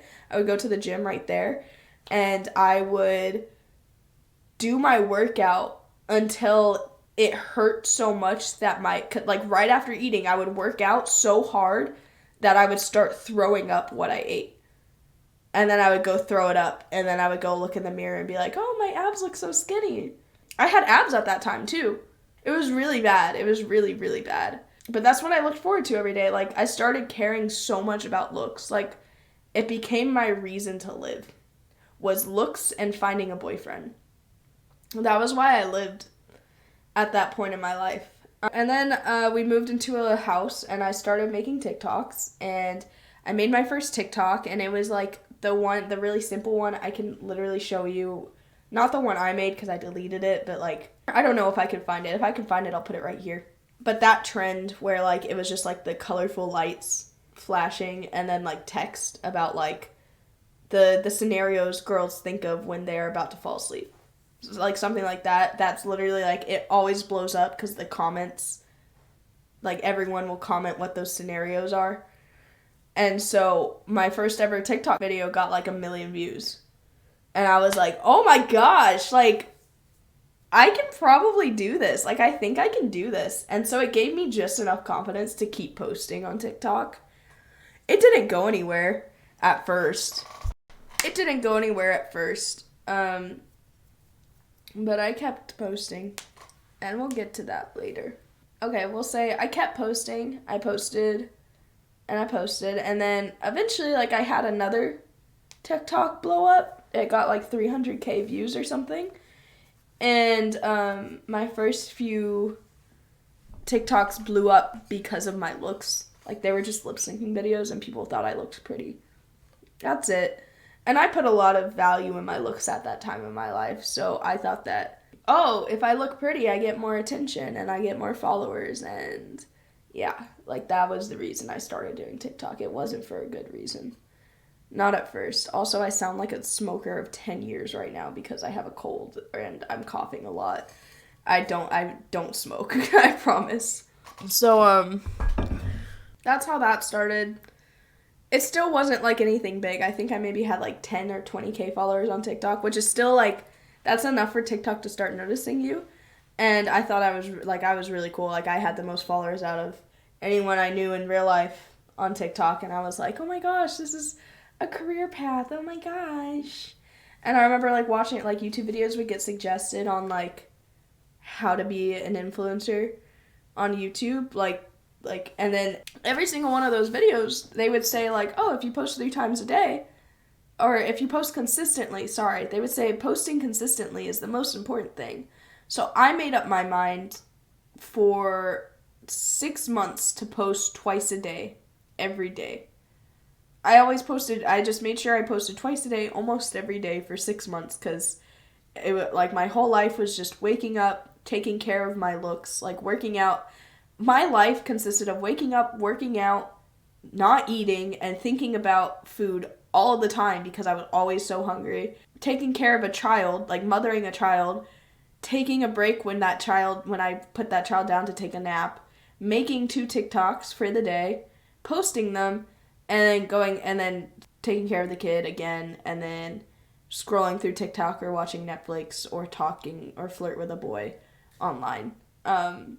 That was like the next year and a half of my life, every day. That was like that time in my life. After posting 6 consistent months, I think I almost hit like 100K followers on TikTok, which was crazy to me. That was really crazy. I was like, oh wow. And like people started reaching out to me about sending me free stuff.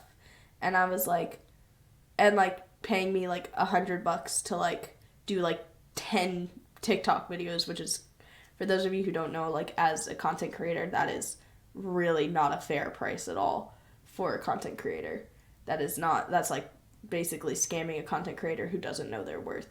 That's what that is. But I didn't know my worth, so I was like, oh, cool, I can make money from this, cool.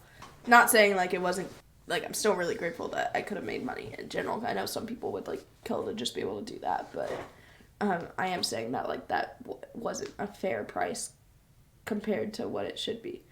Yeah, and then Alex reached out to me again in my life. During this time in my life, Alex came back into my life. And during this time in my life, I also my mom practices witchcraft, especially at the time, and my sister would pray to goddesses and stuff. And I thought that was really cool. And I was in these past couple years, I would try to fix myself a lot. And I'll get to the new lore in a sec. But I was trying to fix myself a lot, hence the words trying to fix myself. So I tried everything I could think of. I started practicing witchcraft. I did meditation. I did tarot cards. I did crystals. I would work out every day. I would eat healthy. I would take vitamins. I would stretch every day. I'm not saying those things are bad. I would go in nature every day. I would go to therapy. I started going to therapy again. I would read self-help books. I would journal. I did all of these things to feel better. I stopped smoking and stopped drinking unless I really wanted to, like it was a weekend or something and I wanted to, like, or a holiday, because I didn't actually care that much. Like, it wasn't, like, moral, like I had to not drink or smoke, but, like, I was just like, okay, well, health-wise, these things are supposed to help you, so I'm gonna do it. I was just trying to be healed. I was trying to heal myself. During this time, I experienced a lot of spiritual things. Growing up, I also experienced a lot of spiritual things. You guys don't have to believe me. I don't care if you guys believe me or not. That's okay. Like, that's A-okay. Like, I still love you guys. And you're so welcome here. But I experienced, like, everything that I experienced was real. Like, things worked. Like, tarot cards, it wasn't just, like, a generalized thing. It was literally so specific. It would be like, you will meet a man that is this height, with this color hair, with this color eyes, with tan skin, who has this personality, who plays basketball, who has one parent that's divorced and who you're going to meet next to a lake in the summer time, and it's going to probably be around, you're probably going to be around this age when it happens, like, etc., etc., and this is how you're going to, how your relationship's going to start and how it's going to end. And guess what would happen? Like, literally to a T, these things would come true. Like, that same summer that it said, I at a lake, a guy that was that height with that hair and those eyes and played that sport and had only one parent, and it, like, the tarot cards are also say you'll probably, like, have a romantic encounter at the beach, and then, and like, we met at a lake, but we ended up going to the beach together, and then had a romantic encounter, and our relationship ended the way that it said it. Like, it was literally, like, to a T. And, like, this is just one thing to say that, like I experienced things that were, like, so obviously spiritual. I also would have sleep paralysis pretty often, and in my sleep paralysis, I would get harmed. Like, I would wake up in my dream. I'd wake up in my dream in my room and then see something in the corner of my room and not be able to move, as most people deal with, and feel chained to my bed. And then I would finally, like, force myself to move, and then I would wake up in real life and I would still feel heavy. Sometimes when I would before I'd wake up in real life, something would hurt me in my dreams physically, like something that seemed really evil would like scratch me or lay its hands on me, and I would wake up with, like, marks on my body in that same place, or still in pain in that same place. Like, actual really crazy stuff would happen to me because I got really into, like, some really, for lack of a better word, like, demonic stuff. But I also, like, just wanted to be healed, and I thought that those things could save me. So I couldn't deny that the spiritual world didn't exist, but I also thought that with Christianity, that if the spiritual world exists, then, like, if witchcraft works and if these things work, I thought that being a Christian meant that you're denying that those things even work.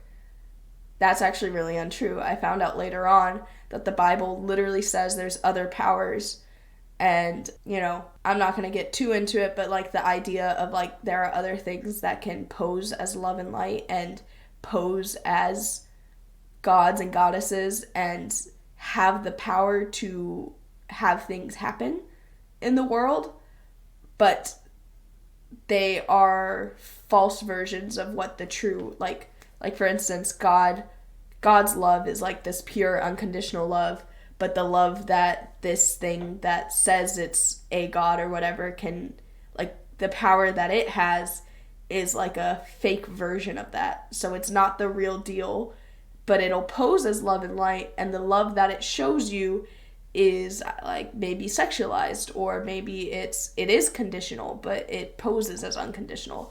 Like, it's biblically, that's what I found out later on, was that, like, oh, so these things, like, actually can exist at the same time as God and Jesus. Like, there's also other things at the same time.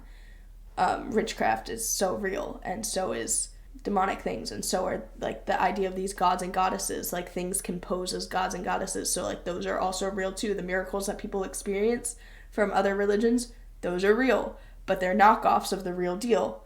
Like, for instance, like, somebody gets healed, but something's not quite right, but God heals them, and it's perfectly healed. Like, that's the idea. That was kind of, like, something I found out later on. Just a fun little tidbit. And also, like, I also found out that there's spiritual warfare, and you can literally make spiritual contracts without knowing. Like, there's just this whole spiritual world where there's literally war going on for your soul. What? Crazy. You don't have to believe it. So I tried to do all those things to help myself and make myself feel better.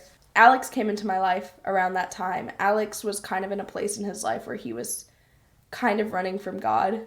He felt like he was in a place where he wanted to, like, date, to marry, and he didn't want to have a relationship and blah, blah, blah. But around that time in his life, he was kind of, like, running away because he didn't really fully, Like he knew God, and he was like starting to cultivate a relationship with God, but he struggled with fear, and not of God, but like he felt like he was ashamed and guilty and condemned, which is not what God is. But biblically, Satan comes to steal, kill, and destroy, and he composes love and light and whatnot, but he speaks lies, and so a lot of times the thoughts that come into our head are not our thoughts.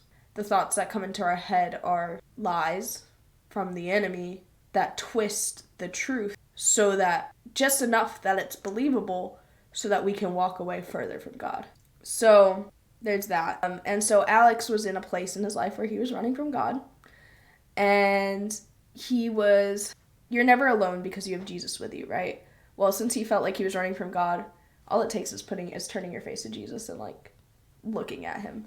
Alex was looking the opposite way at that time, and so he was running away from God and felt lonely because he was running away from God, and was looking for love in other people instead of in God. So he didn't feel fulfilled, and he reached out to me, not like in a romantic way or anything, but he reached out to me about like a tattoo because he knew I was artsy. And it was one of those nights where I just really felt like talking to someone. And I don't know why, I just really felt like talking to someone. And I couldn't fall asleep. And he reached out, and I was like, okay. And I started texting him, and then was like, you know what? Like, do you want to call? And then we stayed up all night talking on the phone. And then next time, I used to go drive 5 hours to Texas from Louisiana every weekend because that's all I looked forward to when I wasn't working, was to like go visit my past friends or like go skate in Texas because there was no skating in Louisiana. So I would just go do that on the weekends. And next time I went to Texas, I texted Alex because I was thinking of him because of that night that we had talked for the first time in years. It was like a year. And I went to go see Alex because I think what had happened was I was going to take some friends to a party or something, but I was staying at my parents' house that night, and I just happened to like, my parents don't let me come back past 10 p.m., so I was going to stay at my friend's house, but a couple of my other friends had to wait till their parents fell asleep to sneak out of the house so I could come pick them up and take them to the party. And so I was in this place between like 10 p.m. to like 2 a.m. where I was like, okay, well, I need to find something to do from 10 p.m. to 2 a.m. before my friends are ready to sneak out. So I reached out to Alex, and I was like, hey, are you free to hang out for a little bit? And so I ended up picking him up, and we ended up blasting music and hanging out and running around like this one like cute little, it was like not an outdoor mall, but like a really nice area, like city area. And then we went to the top of a parking garage, and I sat on the ledge of the parking garage, and we stared out at like the city line, like you could see the city skyline. And I just started kind of like opening up to him about my past, and he sat there and he just listened. Remember how I said earlier, like there was a friendship there and I couldn't handle it and I kind of ruined it? Well, history does repeat itself. So he just listened, and afterwards he gave me a really big hug. And in that hug was the first time in my life I felt love. And it wasn't from Alex. I found out later, like he told me later, like he was praying to God, like the kind of love that you guys feel through me, that's me. It's Jesus' love through me to you guys. And Alex was praying when he hugged me that I would feel God's love in that hug. And I didn't know at the time that that's what he said, but I felt loved by God in that moment. But I didn't know that it was God. So you know how I took it? You want to know how me took it, little old me? I took it as, oh, this must be romantic feelings. So I was like, oh, okay. So I kind of like, and Alex was running from God and he was like lonely. So long story short, we kind of ended up starting to date for a while. We dated for like three months. This is the lore that nobody knows about until now. Alex and I dated for like 3 months, about maybe a little longer, maybe 4. About two about 2 years ago, a little over 2 years ago, I started dating Alex for like 4 months, and then we broke up. But we became best friends, and now we're best friends. And I know that's like crazy to believe, but there's no romantic feelings anymore. Like Cognacs. For those of you who are in the community who don't know, he literally came over to America and saw firsthand. He was like, "Oh wow, like yeah, you guys are like brother and sister. Like I was sus at first, but now like I can see that like you guys have become like actual friends now, and there's no romance." So I want you guys to know that, because I never really told anyone in the community because I didn't feel like there was a point in it, because it didn't really change anything. So I wanted you guys to know that now, and I want you guys to know that it's true. Like, he's like my brother now. I love him so much. I love Alex so much. I would take so many bullets for him, but not romantically. Yeah, so Alex and I dated for a little bit, and now we're best friends, and I love him so much, but I, as my best friend. Yeah, so now is the arc where Hannah and Alex are dating for 4 months, and during that time, Hannah ended up, Hannah kind of like learned about a relationship with God through Alex. While I was dating Alex, even though he was running from God, and he was running from Jesus, like, he was still used. Like, that situation was redeemed. He was still used by God in, like, a positive way. Like, I could still see the love of God through him, if that makes sense. Which I think is so awesome, that even when you're running, he still loves you so much, and you can see that love run through you. But I saw that love of God through Alex, and I was like, that's kind of crazy. That relationship. I was still not having it. I tried to push what I call the new age stuff onto Alex. The higher self, the meditation, the crystals, the tarot cards. I was like trying to almost convert Alex to believe in what I believed at the time. And then that didn't work, obviously. But like I said before, I was trying to fix myself, and I tried almost everything I could think of to do that. And then I tried almost everything I could think of to do that, and my life did look better on the outside. On the outside, my life looked a lot better, but 4th of July, not last 4th of July, but the 4th of July before that, 4th of July 2 years ago, 2021, 4th of July, I did mushrooms, maybe, hypothetically speaking. I maybe took a substance. I ate some yummy shiitake mushrooms. Yum, yum.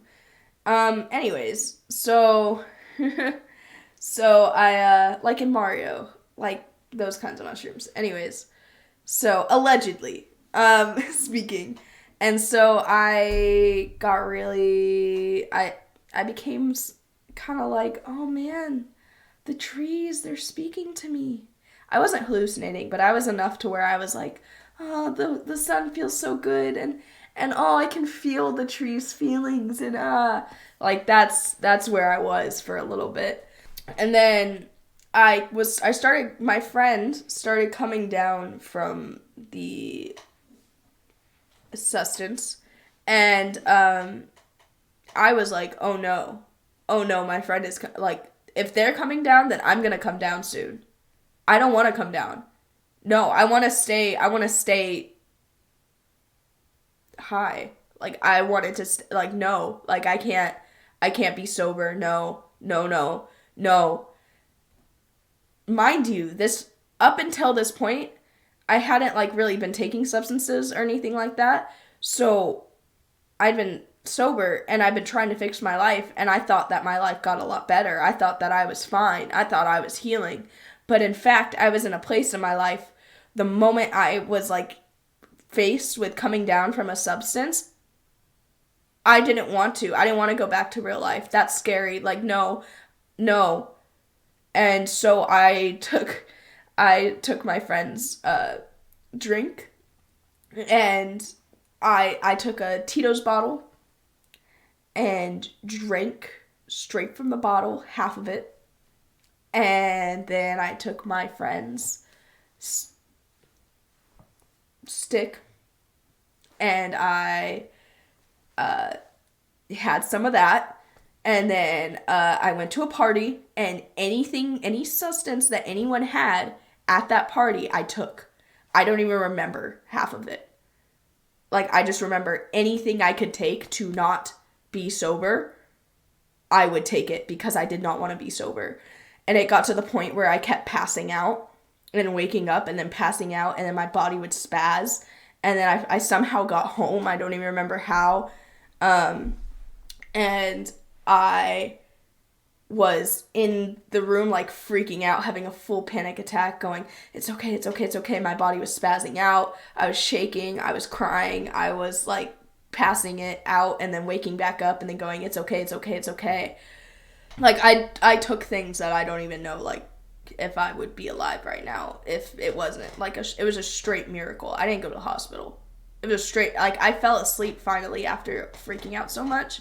The fact I woke up that next day was a straight miracle. And after that, I went to Alex's room because I was staying at his place while I was visiting. And I was like, I sat down. He was wearing a cross necklace at the time, and I sat in front of Alex, and I remember I realized how broken I was.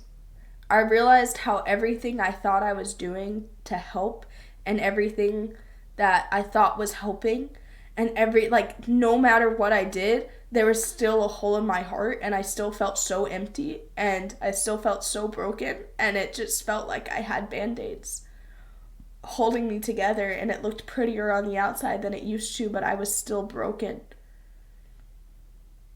I wasn't actually healing. I just thought I was. I was lying to myself. And I got to the point where I sat in front of Alex and I was like,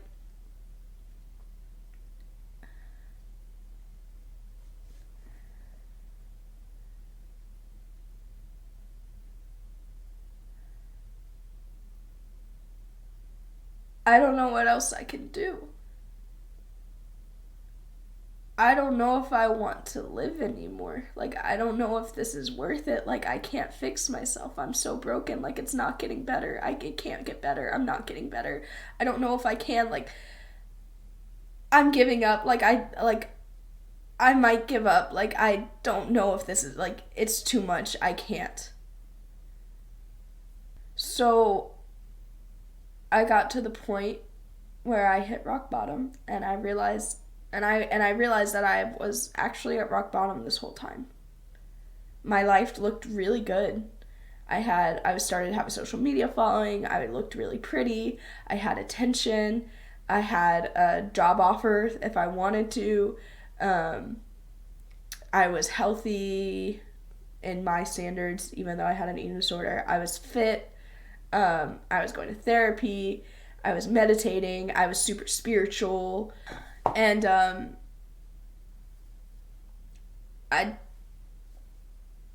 none of it helped.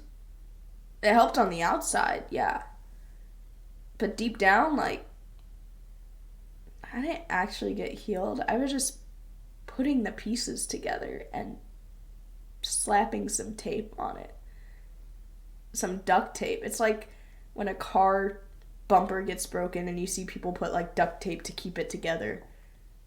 Yeah, it kind of works now, but, like, it looks like it could be fixed, but, like, it's not fixed. So I looked at the cross on Alex's neck, and I have no idea what came over me. But I couldn't stop looking at that cross, and through all my, like, ranting and sobbing, mind you, Alex kept a straight face this whole time. Alex, at that point in his life, really struggled with showing emotion. He was not very emotional at all. He did not really cry that often. I rarely saw him cry, actually. At that time in Alex's life, he rarely cried.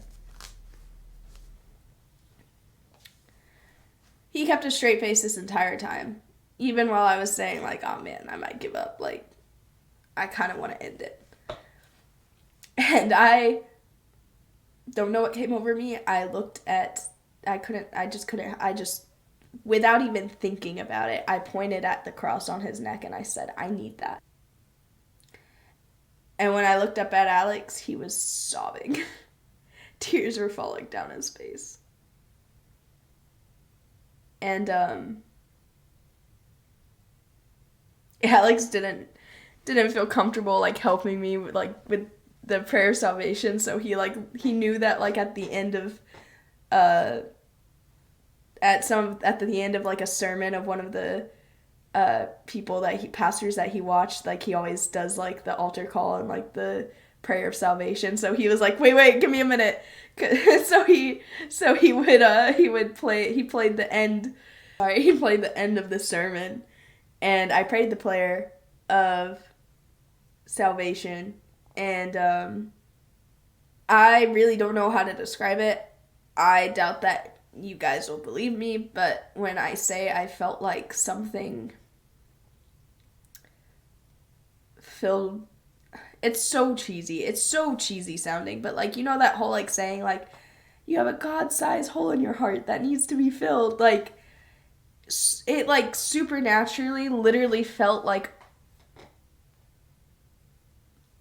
I had a whole heart again.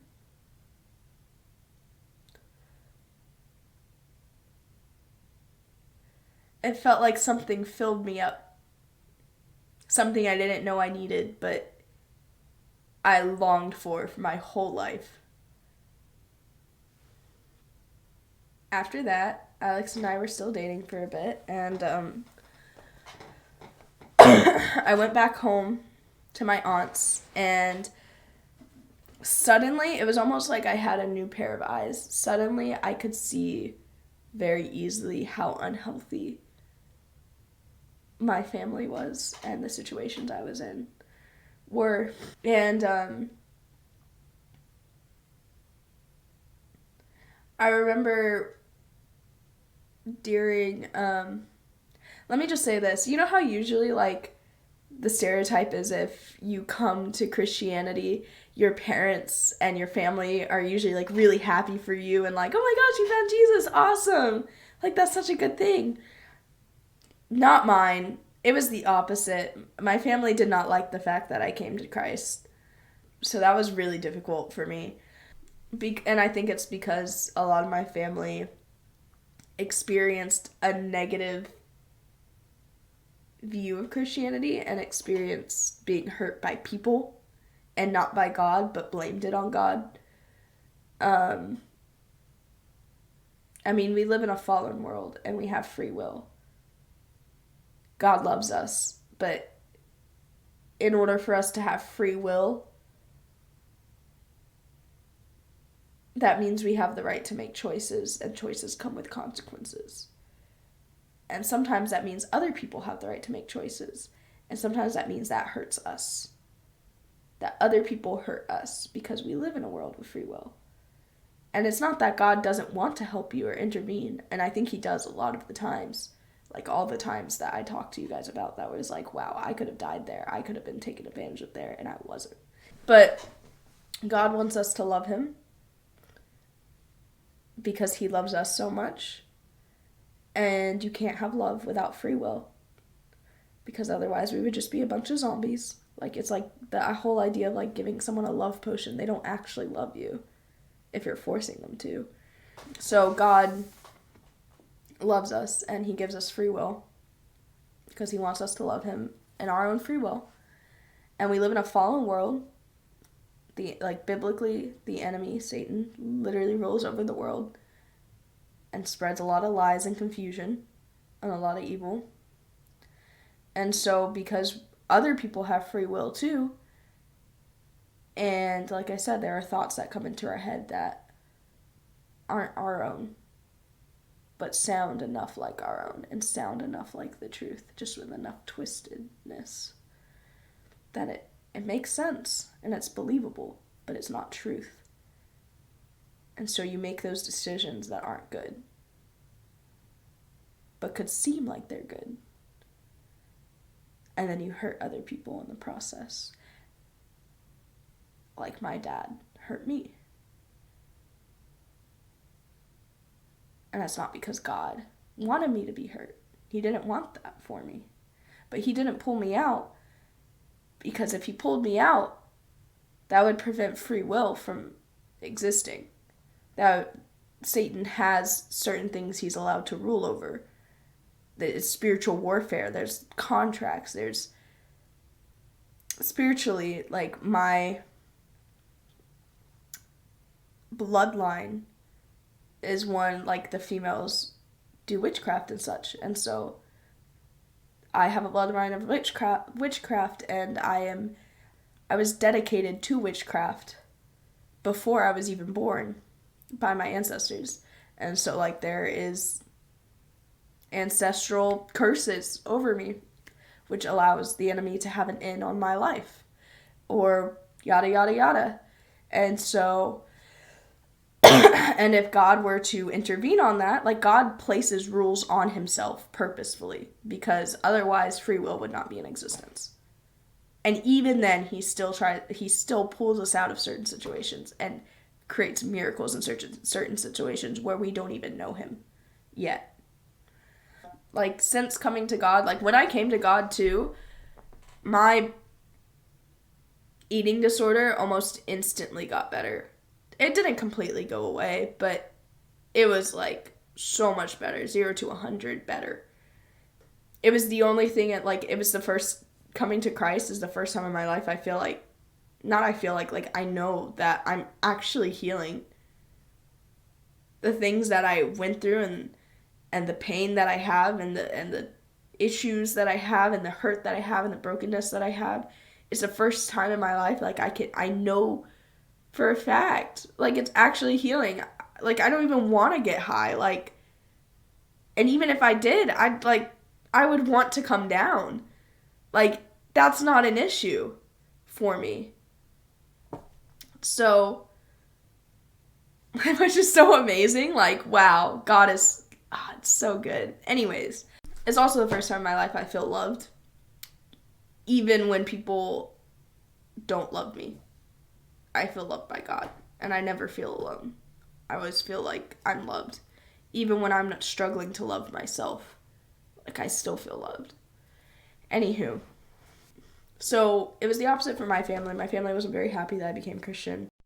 And my family was doing, like, a family vacation that summer, and I was kind of getting ready to move out of the house because, Alex helped me get into the house I was in with the toxic housemates, because that was, like, really cheap rent, and Alex covered my first month of rent so that I could leave my aunt's house, because I wasn't making enough, as you guys know, to be able to leave, even if I saved up.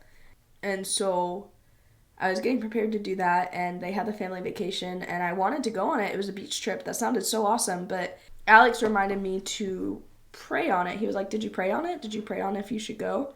Which, cultivating a relationship with Jesus, a lot of it is prayer, and, like, God can literally, like, speak to you through prayer.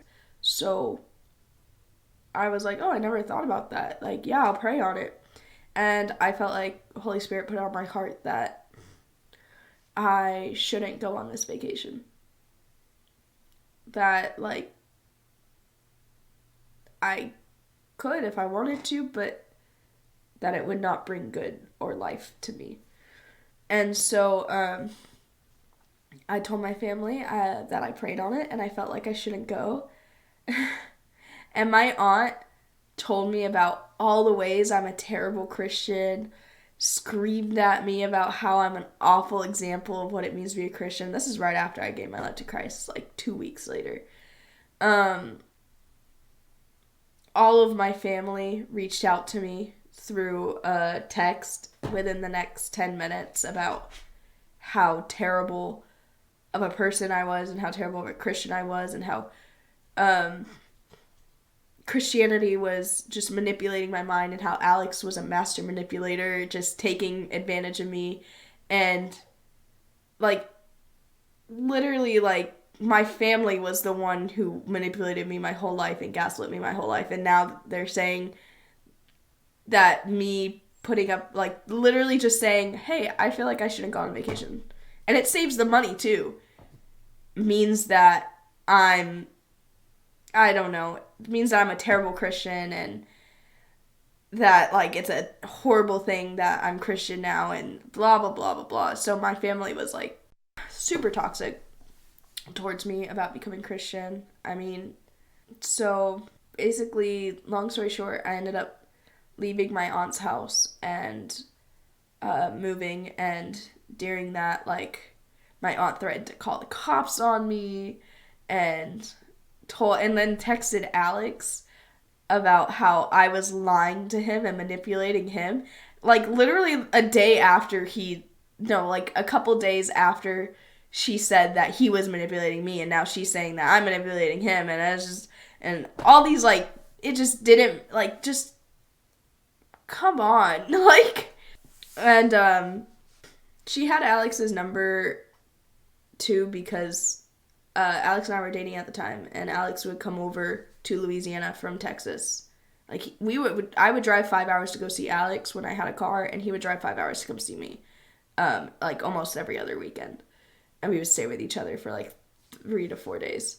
Like, he would stay with me even while I took care of Evan. Alex is also really great with kids. Like, if you need a babysitter, y'all, Alex is single. He's a godly man. He's great with kids. He's super business savvy. He's really stinky. He has terrible hygiene. But he was really good with Evan, and it was really cute. Yeah, so I ended up moving here to Texas. I still was halfway in social media, halfway out. I was working. I didn't have any money to my name. I had like $50 to my name. God provided. I always made enough money. Somehow. Even if it didn't seem like I'd get it, somehow it would show up. I used to have addictions to things. I used to have an addiction to PORN. I used to have an addiction to SEX. And I'm only saying it like that not because I'm a 12th grader middle schooler who feels weird saying the words. It's because I don't want it to get taken down or banned. I was addicted to dependency. I was addicted to, like, there were a lot of things that I really struggled with. My eating disorder. Those are healed. Years of therapy, years of meditation, working out, eating right. Like, I'm not even really doing those things right now. I'm not really eating right. I'm not really working out. I'm not going to therapy right now. Not that those are bad things. I think they're great things. But what I'm saying is, like, the things that those awesome things couldn't even help me with, God did without those things. He's so good. He always provided. Eventually, I ended up starting Twitch streaming. Alex kind of forced me into it. And when I first started Twitch streaming, I was playing, it was a little over a year ago. In September of 2022, I started Twitch streaming, and I had maybe a consistent 15 people in my chat. I was playing Minecraft because that was the only thing I could run because I was on a MacBook Mini. My camera was decent. This is the same camera I had, but my game quality was like actual trash car. It was like 3 pixels. I was not talkative. I didn't know how to talk to a camera at all. I was really scared. I would talk like this and be like, okay guys, I don't really know what to talk about. But I was still awkward then, like I am now, though. I don't know. There's so many cases where I can just point out all the miracles God did for me. But we'll just talk about, like, up until now.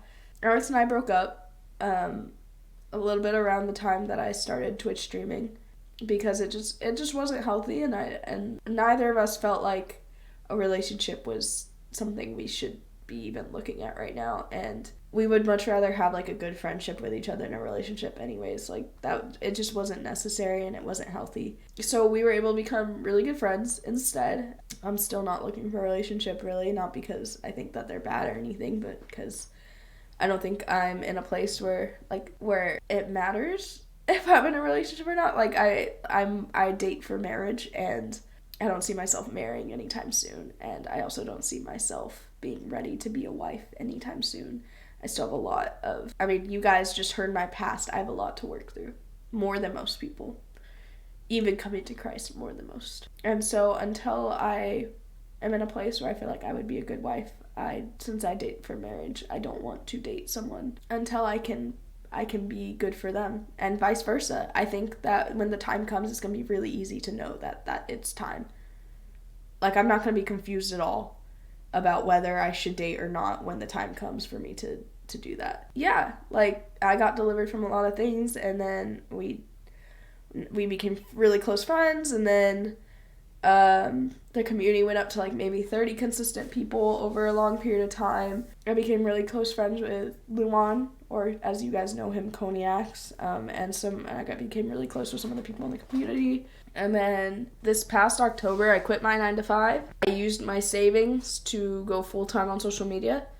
And it was kind of like a burn the boat kind of thing where I felt like God was really calling me towards social media and having it be a platform where people can feel God's love through me. And that doesn't necessarily mean that like you guys, that I'm like trying to like force you guys to be Christian or anything, but I want you guys to be able to feel God's love through me, and maybe in the community for like that to be something that's like seen and felt, and to just share that kind of love with you guys. And, maybe one or two of you can feel his love and know that it's him and open up to him. That would be really awesome. But I love you anyways, regardless, and so does he. Regardless. Anyways, so I really felt like he was pulling me towards social media. And with Alex's help, I went full time. And in 3 months, well, more like 2.5 months, I went from 30K on Instagram to 115K. I went from maybe 30 consistent viewers on Twitch to 100 consistent viewers. Sometimes 200 for some reason, because you guys are crazy. From 200K on TikTok to 300-something K on TikTok. And from 150K on another account to like 250 on another account on TikTok. And it's actually been crazy. And every time I feel like I might not make rent, or every time I feel worried about financials, or every time I feel stressed or scared or whatever, I just get provided for. And like, God is so good. And I'm gonna fail. I'm gonna mess up. I'm going to be open, honest, and transparent with you guys that I'm going to mess up and I'm going to fail. And there are going to be times where I don't live in my identity in Christ. And there are going to be times where you guys see me struggle. And I hope that can bring some hope into you guys' lives. And I hope that can be something that brings you hope, and that you can find a community here, and that you can find that you're not alone, and that you're very loved. And that maybe you can watch my journey and know that it's such a cheesy saying, but bro, like, if I can do it, knowing my past, knowing where I came from, knowing how hurt and how deep and dark and how twisted and how rock bottom my life was, if I can do it, it's so cheesy, but if I can do it, so can you. You can do it. I believe in you. He believes in you. He loves you guys so much. He loves you so much. You're so special to him. Okay, guys. Thank you so much for joining. I went way over past time than I was supposed to. I made plans with some people who may or may not be watching this and may or may not be really annoyed with me right now, and I feel so bad. But I really felt like this was on my heart, and this was really important for me to do today. I love you guys so much. Thank you so much for being here and for listening. And I know that it sounded so emotional and so cheesy, but it's all true. This is the life that I lived. This is my testimony. This is my story. Yeah. And thank you guys so much for listening. Okay, that's really awkward. This is where it all begins, guys. This is the beginning. This is the beginning of a huge, huge thing. however big God wants it to be. So I hope to see you guys on the other side of it.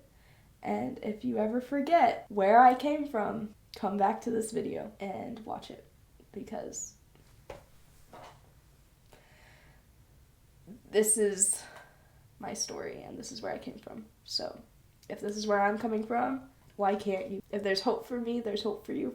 And I love you guys so much. I give you a forehead kiss goodnight. I gotta get going. Mwah!